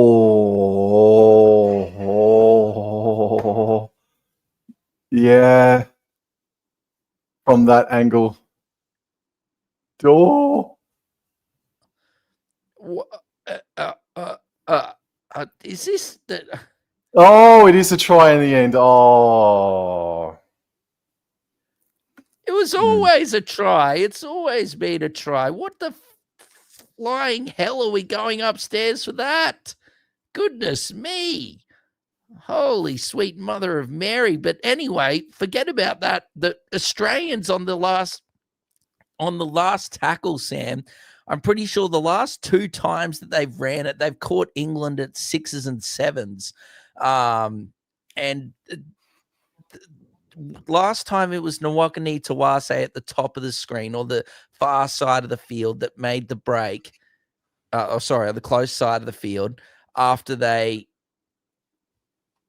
basically, ran it on the last tackle. It was a lovely cutout pass from Cleary to Staggs, and Staggs gave it to Marky Mark, and they made the inroads, and then Marky Mark threw it infield, and they ended up getting 7 tackles from it. But then again, they've gone through it here, and at Munster, just a lovely sleight of hand, soft, short pass has put Angus Crichton straight through a hole. But where the flying dickens was Mr. Wellesby? He got to Angus Crichton way too late, in my opinion. I'd like to see Nathan Cleary moves in and puts it through the upright. But I would like to see where Mr. Wellesby was when the pass was given. I want to see it right now. I want to see where he is now. If he's on the other side of the field, I can make an exemption, but I don't know how that he had so much time and space. Like, that's what he just saw it. He was just like, I'm getting there. I'm at full pelt and there's no one in front of me. Like, Wellesby's on the try line coming across, and he basically just got a hand to him. But anyway, that was someone's offside here. Maybe it's the number 14. Is it Lytton? Is it Sam? As Angus Crichton, the try scorer here, is brought down by Pierce Paul around 18 meters out. Now Ruben Cotter is going through the middle of the park, and geez, he's been good, Mr. Cotter, after the Cowboys not playing for a long time. Like, Sam has alluded to, a lot of these players haven't played in a little while outside of, say, the Broncos and Storm players, as Harry Grant's going to take a scoot and run straight into Pierce Paul. Boom shakalaka as Grant is driven into the Wembley turf. Last tackle is now Munster gets it, and he puts it up high, bounces beautifully for Wellesby, and he hits it at full flight, but runs into a green wall of Cleary. Oh, he's lost it. Oh, the disaster. No, 6 again. Backwards. It's gone backwards. Play on. Oh, Wellesby, young man, you need to wake up very quickly now. Alrighty. Now, this is first tackle, and the Lions with John Stone plays the ball. No, Liam Moore, what are you talking about back there? Just borrows comments. Oh, yes. All right, so Dominic Young now. He's got the ball in hand, and he's going to play the ball on the 30. That's a very flat pass from dummy half for George Williams, and then right on further to Bateman, and they're over the 40-metre line here. This is the third. Wellesby a dummy half on the third.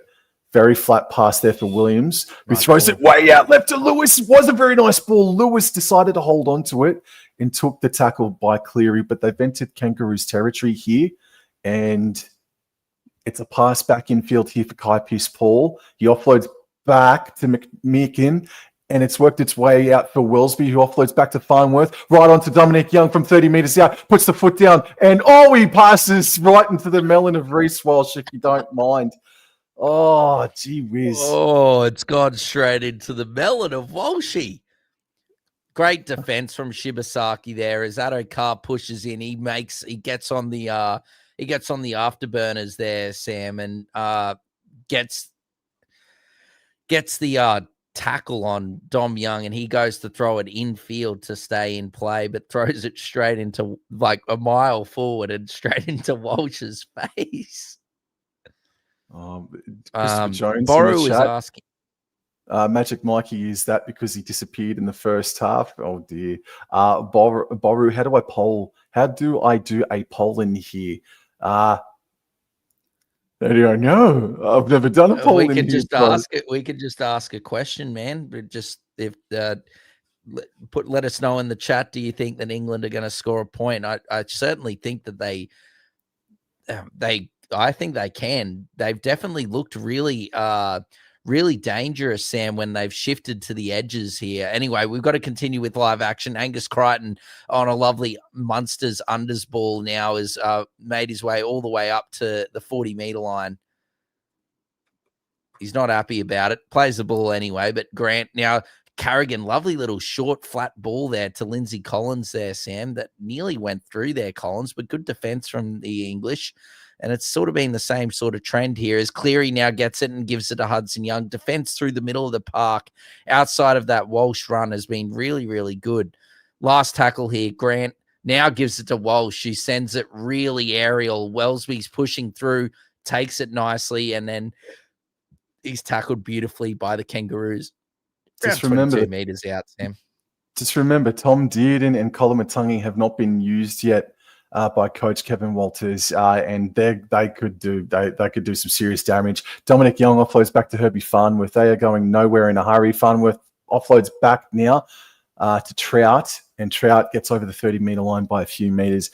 This is second tackle now. We're 10 minutes into the second half. It's 14 points to nil, and it's a 40-20 attempt by Lytton. Walsh is on his bike. I think that's a 40-20 door. Lytton.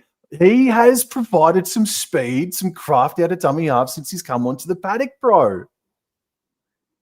Yeah, I think. Sorry, I don't know if. Yeah, I think that's right. It should be a 40-20. Did it give? They give him? Yep. It's been given. All Sorry, right. I didn't know what the crowd was going off about. If they were cheering or angry.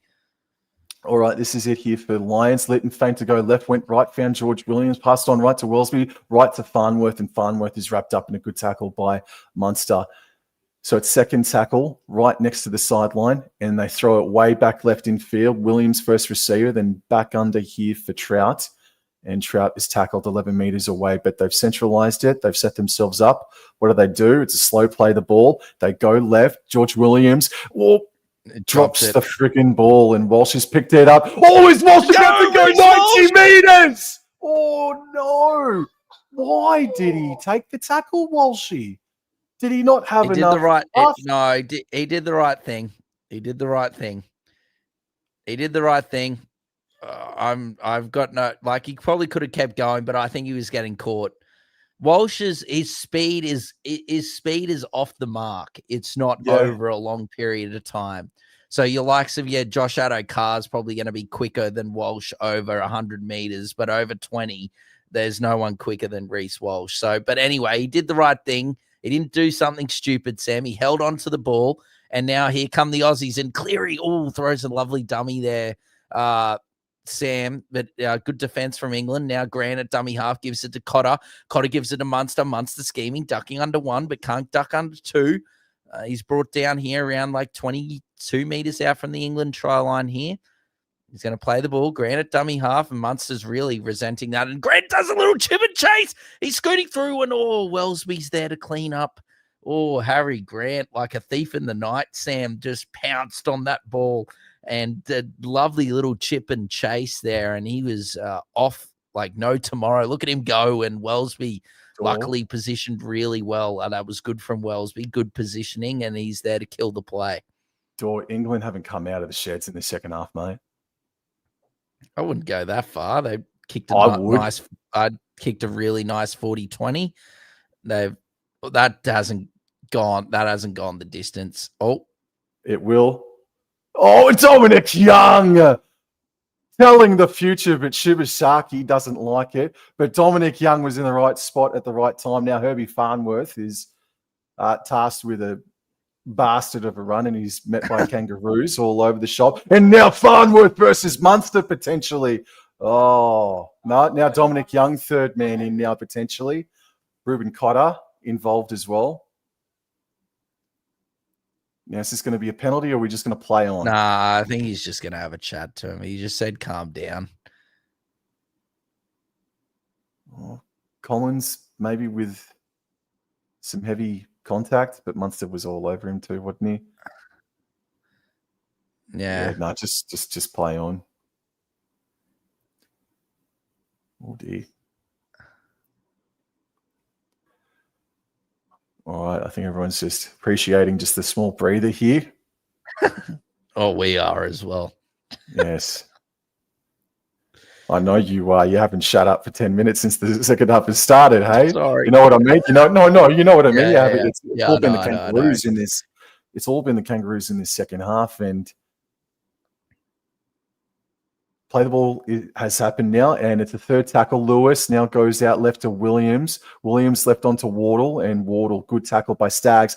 Oh, don't take him out. Yeah, nice. Bloody close. All right, fourth tackle. John Stone at dummy half passes right infield for Pierce Paul, and he's able to rumble his way to the 40-meter line, but they're still inside their own territory, and this is going to be the last. Litton's at dummy half, passes right, finds Lewis, puts in a left-footed end over end. And it's just going to be... Oh, that is set up beautifully for Addo Carr, Sam. And that is a strong run from the Fox. What is that around? What is that, Sam? Around, 35 meters out. Nawakani Tawase is going to have a run there. And Marky Mark's brought down around just short of his own 40-meter line. Now Shibasaki's going to have a carry. And he's brought down around 45 meters out from his own try line. Plays the ball. Grant now dummy half. Dearden is on the field, Sam, and now gives it to Grant. Cleary, and Cleary gives it to Staggs. Staggs offloads to Hudson Young, and now Hudson Young scheming through. Good run there by Hudson Young, and good work from the Aussies there. Second phase play, it's a killer. And they've got an extra 20, 30 meters there. Grant at dummy half gives it to Cleary. Cleary out the back to Munster. Munster now gives it to Walsh. Walsh, early, nice pass there to Shibasaki. Good run from Shibasaki on last tackle. The Kangaroos are just short of 10 meters out. Collins has gone off. And Addo Carr, he nearly caught them. He nearly caught them lacking. Last tackle is now, Addo Carr's gone for a scoot on fifth tackle. Plays the ball. Shibasaki at dummy half now. Munster. Now to Grant. Now to Dearden. Now to Keon Kolomatangi. Now to Cleary. Cleary ducks under one. Goes to throw the pass with great defense there by Knowles. Is it? Yes, Knowles. Great defense from Morgan Knowles. It stops the Kangaroos from going through. The second phase play from the Kangaroos is starting to come through. Collins has come off for Dearden, so they've gone a forward down to get Dearden on. I assume he's playing in a roaming lock position in the middle of the field here. And I'm not sure who Keon Kolomatangi has come on for.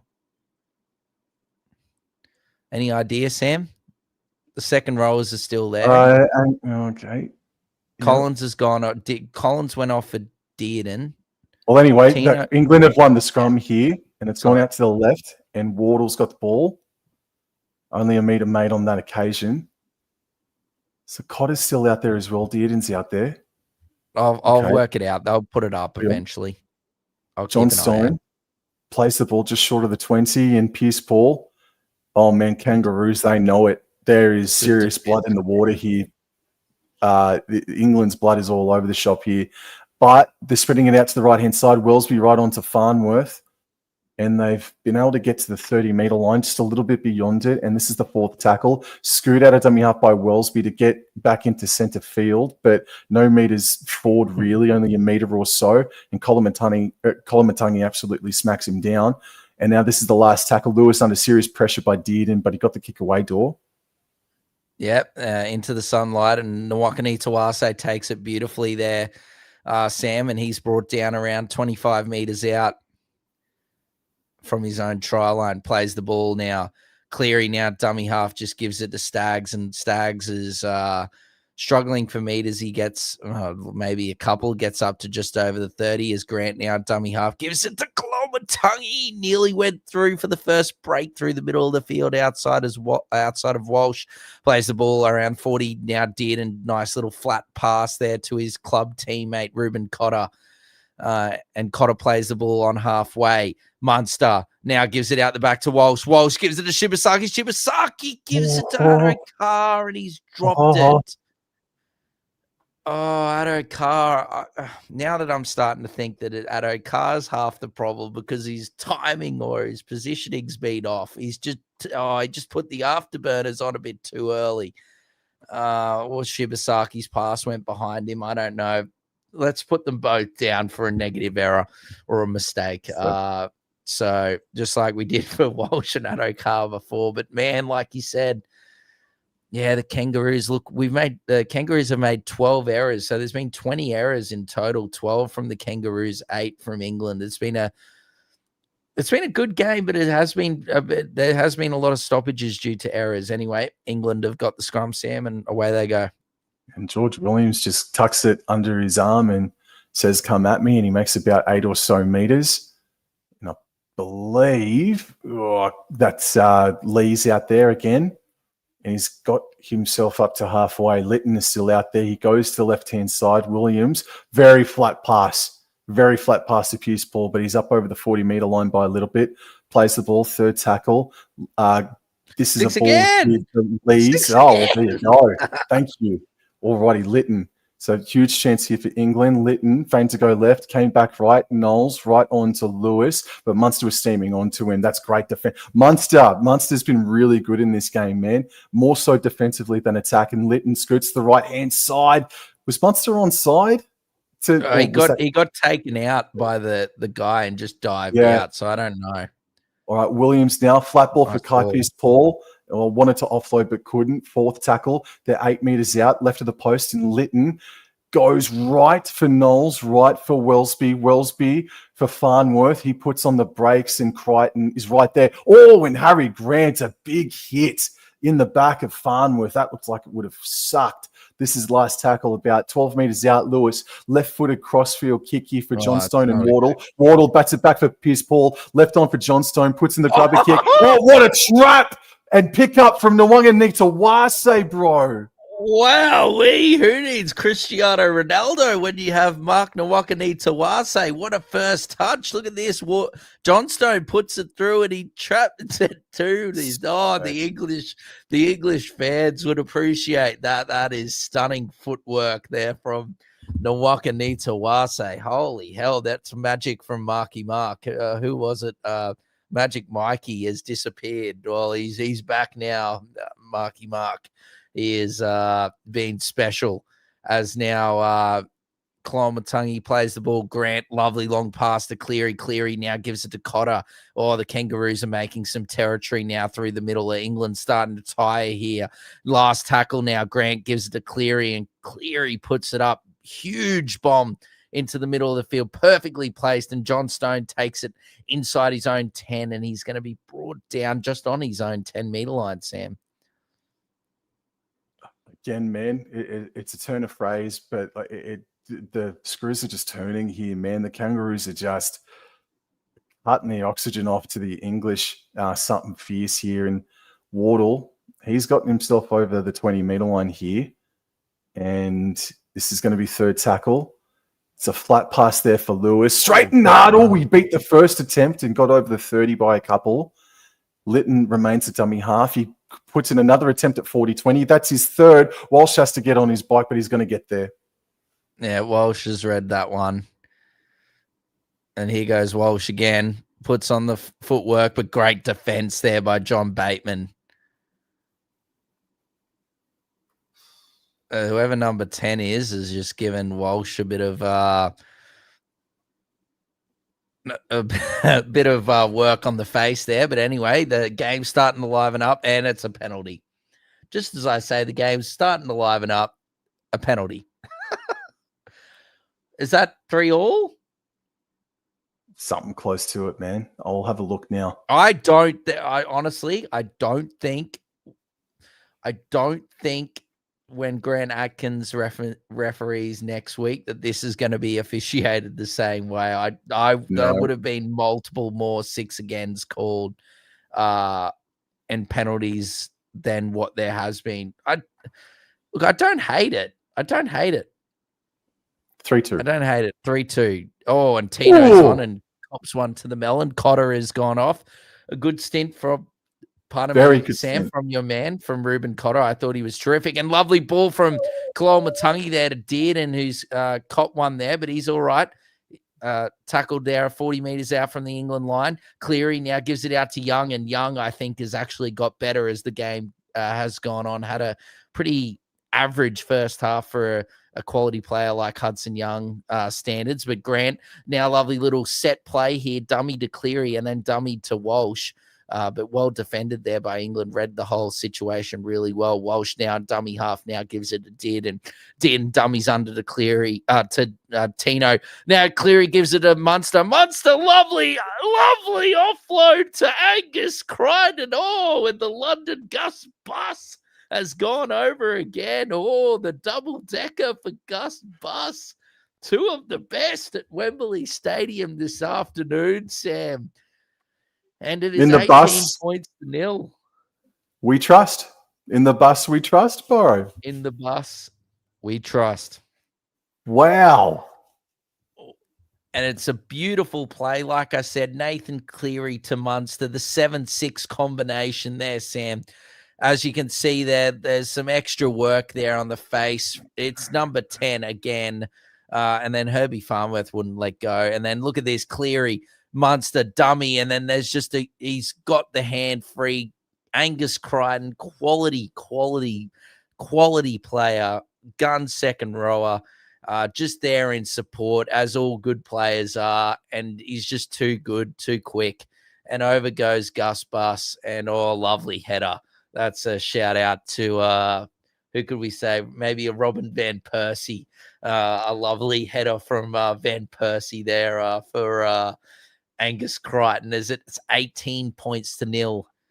And Cormac's poll of will England score a point, yes or no, is running out of time for the yes voters, as there is 14 minutes to go. And I was one of the yes voters for England getting a point. But I don't know. I want to know your thoughts, Sam. But I think that as this clash has gone on, should I say, that Australia is starting to get better as the game goes on.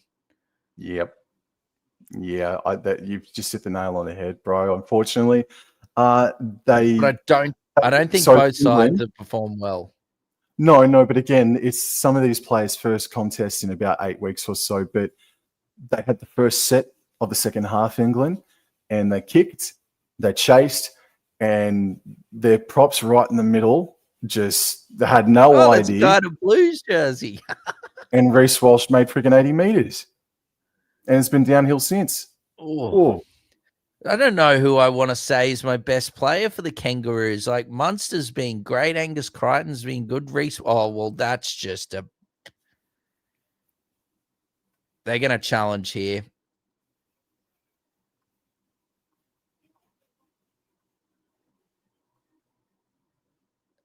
Oh, it's raining. It's raining. The sun has disappeared. And shut the roof. Shut the roof. Bring the roof in. Bring it in. Bloody Nathan Cleary's got a bit of a shiner. Sam? We're going upstairs. Captain's challenge here from the Australians. I believe they're going to deem that Tino was trying to get up and play the ball. And as he's tried to get up, the English players have... Well, I don't know how that's just not a penalty.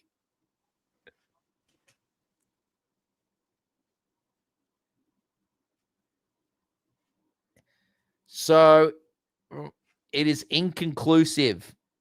Challenge is inconclusive. Australia keep their challenge, but the on-field decision will stand. How is it? So England have a really good chance here, Sam. Take it away. Well, 20 points in 13 minutes. It's not unheard of. Yes, alrighty. So Lytton now waits a dummy half. Play the ball comes now. They're central. They go left. Knowles dummies and nice hit from Tino. They're now about 8 meters away, a little bit left of the post here. They're running left to right of screen. England now Lytton passes right onto Lees, and he's wrapped up there by Kolomatangi and Dearden. They're right in front of the post, the right-hand one to be specific, and Lytton goes left for Williams. Had to reach up and grab it, then put Pierce-Paul back under. And Dearden's right there in Pierce-Paul's face, but he's fending away Pierce-Paul. And he's brought down eventually. And this is fourth tackle now. There's 12 minutes remaining. And Lytton goes left for Williams, back right for Farnworth, centre field. And it looked dangerous just for a moment. And he's eventually brought down by 4 Kangaroos, if you don't mind. Last tackle, Lytton, way out left for Williams. Williams held up the pass for Pierce-Paul, who offloaded back, and it's wound its way into the hands of Lewis. But the referee says knock on straight up. Yeah, it went George Williams into Lewis. Pierce-Paul offloads into George Williams's arm, and then Lewis gets it.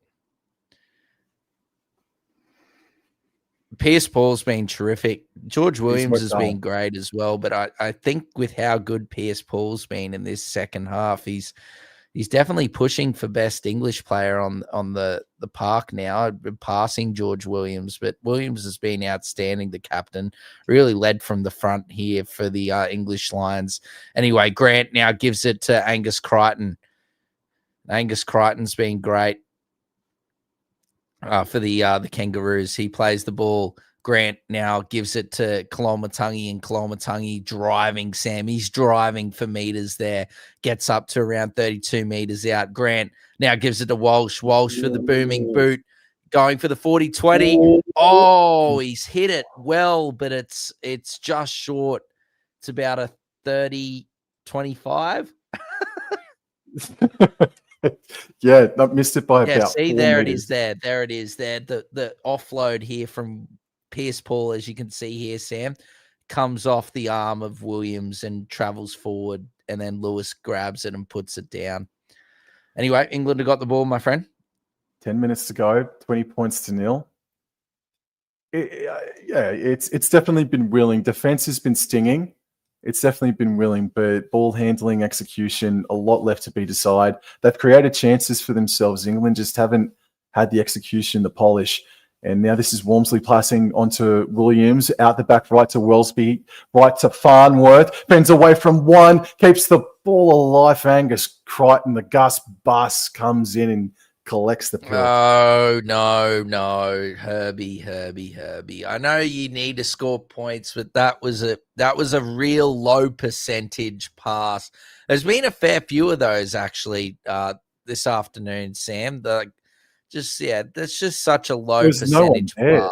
There's barely anyone there, and it's just Anyway, speaking of no one there, Hudson Young's just made about 20 meters. The English line was stuck in mud. As now Young plays the ball, Grant now gives it to Munster. Munster, little dummy there. Cleary, beautiful ball out the back. Walsh gives it to Shibasaki. Shibasaki gives it back infield to Reece Lightning. The Wembley toilet water is beautiful. And it is 24 points to 0. And Reece Walsh has got his double. Everything's happening in doubles here at Wembley Stadium. We've got the Gus Bus double decker, and we've got the Reece Walsh double decker. Double drink from the Wembley toilets, and it is 24 points to 0 with the kicks to come. And who was it that said they had a Walsh hat trick? I think it was Clancy. So he's been wanting one more. Yep, here he is. Speaking of the that is beautiful. That sweet, sweet Wembley toilet water. Oh, that is lovely stuff, Sam. 24 points to nil. The Clive Churchill medalist is wreaking havoc, man. I got to give props to Nathan Cleary there. That ball from him was incredible. Like, he took it all the way into the line, popped it with enough flight and loft that it hit, I think it was Walsh or Munster on the fly. I think it was Walsh, but it was beautiful. I'd love to watch it again. Cleary's cramping. Someone come and kick it for him. Can the referee kick it for him? Conflict of interest. Do you think Mary Fowler could be in the crowd this evening, or is Manchester City? I know there's a high possibility, bro. If they're not playing, there's about a 99% chance of. Let me do some recon, bro. All right.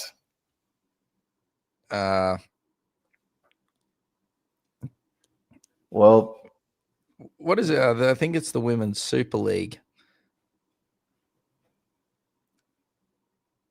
I can't type. Cleary's right side of his face looks like he's been involved in a fight with a cat. He's been clawed at something fierce. Yeah, well, there's been. No, there's no games. No, there's no games in the Women's Super League till next week. So she will probably be there, man. $1.05. And for his girl, speaking of it, he puts it straight between the uprights, bro. That is 26 points to nil. You know what the scary thing too is, Dor? They're working with about a 68% completion rate here, Australia. That ball there, that's such loft. But yes, no, I know. You are right, bro. I heard what you said. Sorry. I was waiting for this replay for ages, bro.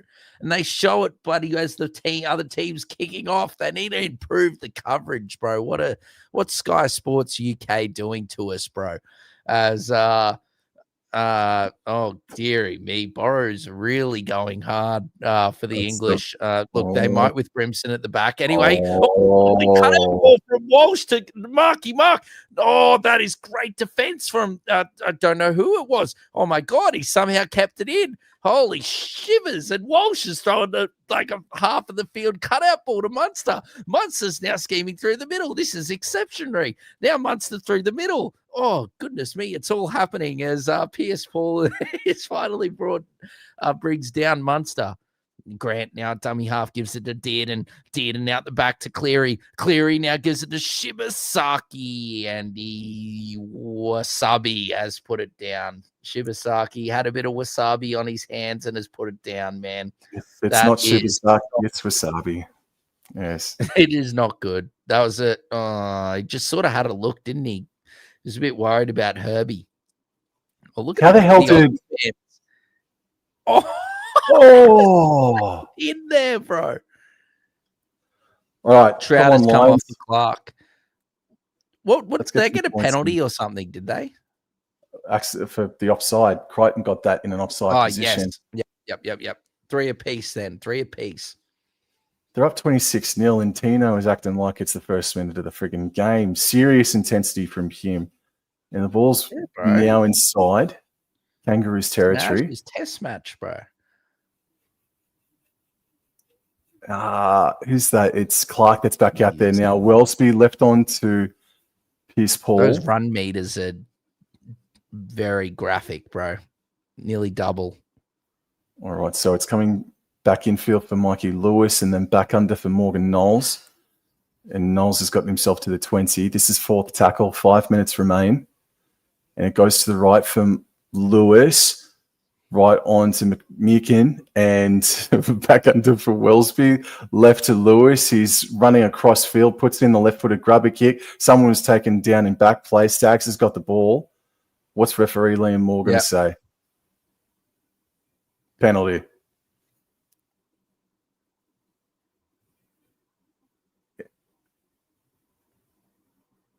Yeah, that was, you said graphic before. That was pretty graphic. I wouldn't have challenged this. This might see Nathan Cleary go to the sin bin because of they've challenging it rather than it just being a penalty. Do you agree? because I think that's pretty damning, very graphic. Well, if you said that, if you said that Lytton deserved or was on the precipice of going to the sin bin just before half time for that early tackle on Reece Walsh, well, then Nathan Cleary will be freaking suspended for something like this, man. Well, no, you know what I mean? Bloody, yeah, I know what you mean, but he's looking and oof.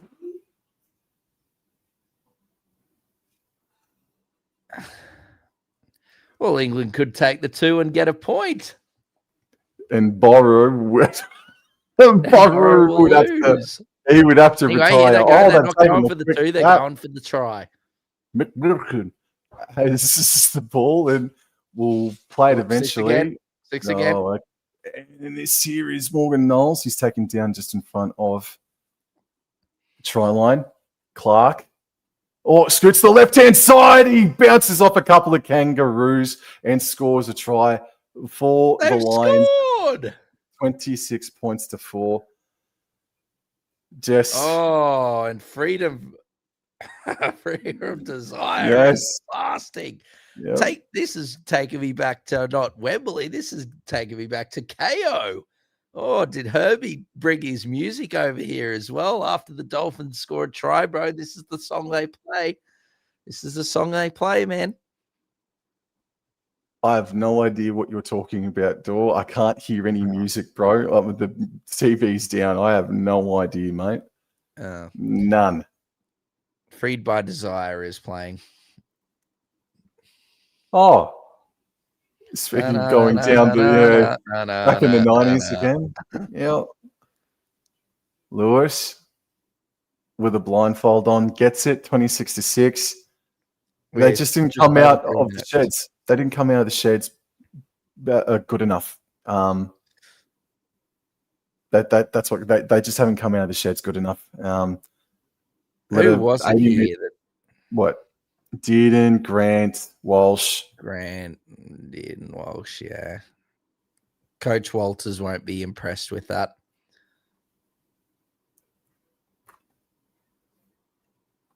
Clark's only been back on paddock for a couple of minutes. Alrighty. Well, to the 9-odd people that's still with us, thank you very much. It's 1:15 right now here in Queensland, 2:15 in New South Wales. It's beautiful. We be the real ones, mate. We be the real ones. Walsh has just put the ball on the ground. There's no tee. Alrighty. Anyway, captured there by the Lions. There you are. And McMeekin has the hit up. Man of the match. Well, there you go. There you go. Lions have got the ball and they've gotten themselves to. What's happened here? There's a scrum of jersey grabbing. Colin Matungi's involved. Grant's in there. It's Carrigan versus Cotter's in there too. Munster. I thought there was a streaker or someone had gone on to the I think Walsh was the man of the match. Tino. Pointing. Yes. Yeah. Yes. This is just what we want. This is lovely stuff, Sam. You look half asleep. You need a wake-up call, and this is just what you need. A nice little spicy verbal with, you come here. I can't wait for this next hit-up. Make sure the coverage is live for this hit-up. Someone's going to get rocked. Yes, here we go. No, why is Tito at market, Sam? Yes. Come on, mate. Yes, here we go. Yes. All right, nice scoop. Yep. Up to halfway. This game has deteriorated, hasn't it? Darryl Clark now plays the ball. Lytton goes left for Lewis, left on to Wellesby. I hope AJ Brimson. Man possessed. I hope AJ Brimson's been ironing his jersey, mate, because he might be called upon next weekend. Holy smokes. Wellesby plays the ball, comes back infield for Lewis. Last tackle, puts up a big kick. A big kick in Reece Walsh, a big leap, and a nice catch. They like to grab the other player's head, eh? These English players. Anyway, great take there, like you said, Sam, from Walsh. And Nwakani Tawase has brought it up over the 20-meter line. Dearden now gives it there to Shibasaki, and Shibasaki is brought down around 30 meters out. Plays the ball. Now Nathan Cleary, the early kick from Nathan Cleary. Oh, it's taken. Addo-Carr's chasing. Addo-Carr's chasing. He's gone out. Addo-Carr's chased. He went out. Oh, mamma mia, what a play. I didn't realize that the Fox was coming, and holy hell, look at him move. Holy, that was a beautiful play. Great kick, he says. Thanks, bruh, as that is a lovely kick from Nathan Cleary and a great chase from Addo-Carr. The touchy will also be sitting on the sidelines next week because that was a terrible call. He was out. I wanted to have a closer look at it, man. I thought it was pretty close. Potentially, I thought he was out too. Oh, this kick has gone way too far. If that was supposed to be short, that is a foul. As now Addo-Carr, we've got 30 seconds left. Can they send the Wembley crowd off with a 30-point banger, bro? As now Harry Grant gives it to Dearden, and Dearden gives it to Clomatungy. He nearly goes through. Oh, 20 seconds to go. Can they get another meat pie here? Harry Grant goes from dummy half. Gus Bus for a triple piece. I don't know what's happened. What's happened is that the Australian Kangaroos door have won 26-6, and they did not play anywhere near their best, so that should scare the absolute shit out of the English Lions, bro. They got some serious work to do, both of these teams, but congratulations to the Kangaroos. Yeah. Yes, absolutely, Mr. Wayne is not happy with that performance. Do you know what Wayne did as well? I think last week he said, look, you look all here, all right?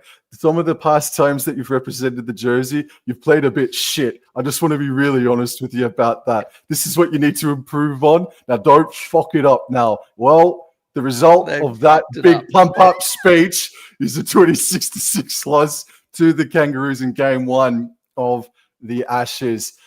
Reece Walsh, man of the match. I have no complaints about that. I think that is bang on the money, but a special shout out to Cameron Munster, I feel. But to be fair to the English Lions, George Williams and John Stone were some of the better players. Kai Pearce-Paul worked very hard as well all throughout the game.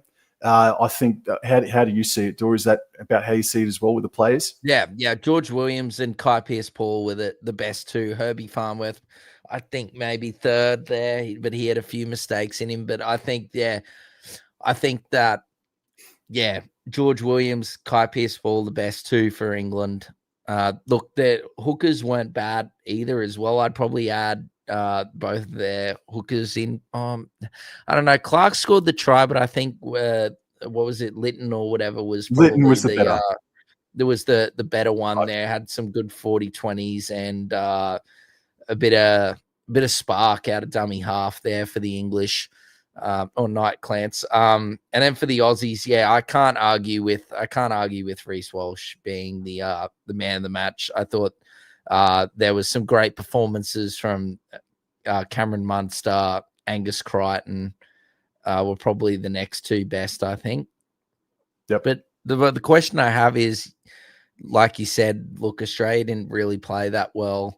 Nope. And still they were a lot better in that second half. But my question is will we see obviously barring injury, like Isaiah Yeo's probably going to be ruled out now of that the next test unless they can get an exemption or something like that, which I highly doubt it. Yep. So that could see like Colomatungy maybe start at prop, or someone else start at prop, and say Tino start at lock or Carrigan start at lock. And then might see like Lindsay Smith or someone come onto the bench for the Kangaroos. Do you do you see any other changes being made? Like, was anyone really poor tonight in your opinion, or? It depends if Kevin Walters wants to rest players. Like we've got PJC who's in the chat here that's asking or demanding that Mitchell Moses comes in. So I mean, maybe I no. think that happens. I think that happens if we're up 2-0, like so for the last test. Then you'll see the guys that haven't played, and then they might like say they give Walsh a rest in the last one, and then Edwards would play in the last one, and or you give Cleary a rest and you play Moses or Munster, vice versa. Yep. But I don't think that they're going to be going their best team for these first two matches, I believe. For England, I don't really know the whole squad. No. Well, sorry, Boru West. Wembley should be the third game. That game was not worthy of that stadium, right, fellas? Yeah, I'd probably say game 2 because now game 2 is just going to have everything on the line, and it's being played out at the brand new Everton Stadium as well. But for England, I'm sorry if I'm sounding like a bully, mate, but Jack Wellesby played himself out of the fullback jersey. I think AJ Brimson needs to be parachuted in.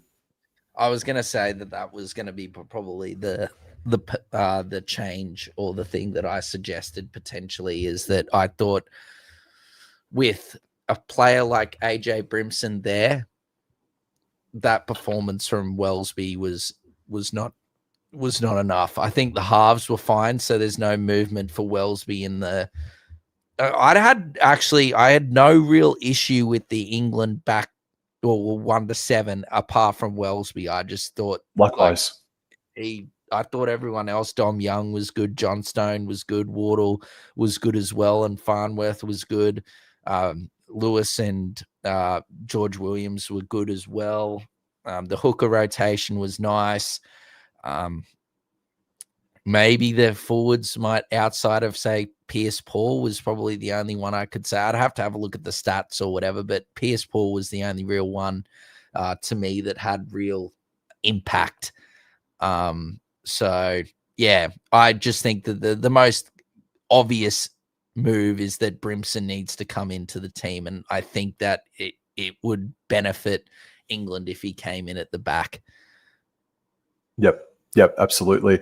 Well, Dor, I mean, it's 1:25 in the morning here in Queensland, Beautiful. 2:25 down in New South Wales. And Dor, this is it for you and I for 2025. I want to say thank you so much for a really memorable, really enjoyable live streaming. With the calls of the matches, man. Because this is the last game that you and I are calling for the 2025 calendar year.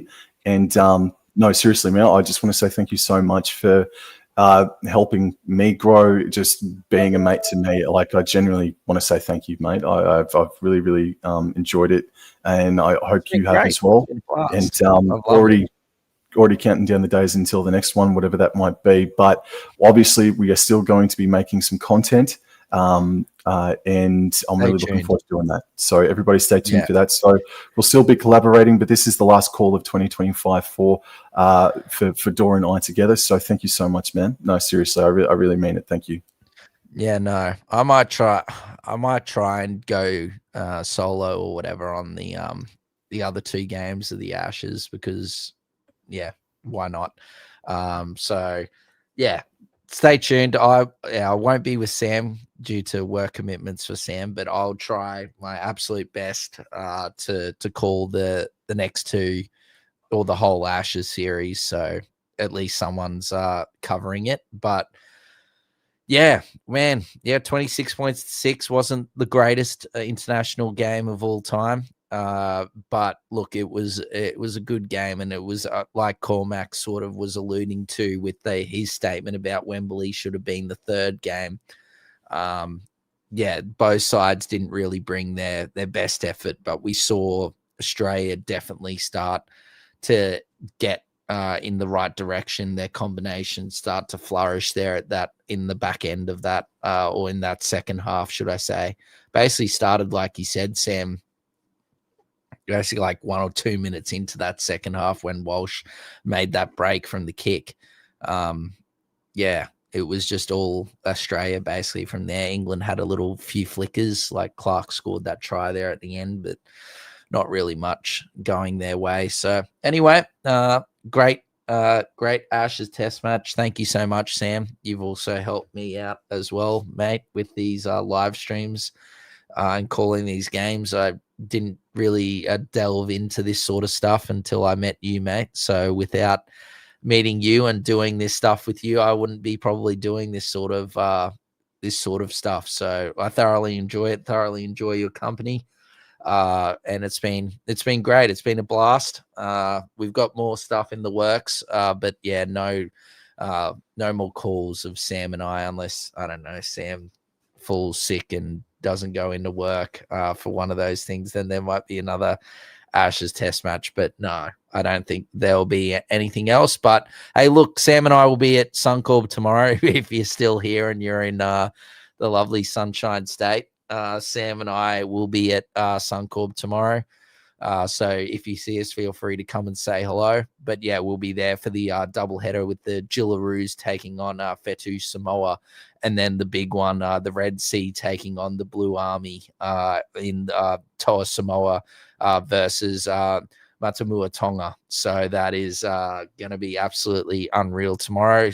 But otherwise, yep, up the Kangaroos, good win, and we move on to game 2. Thank you very much, Joel. Thank you to everybody. And next time you and I do a call, it'll be 2026. So thank you, everybody. Have a good weekend. Take care. Adios. All right, guys. Catch ya.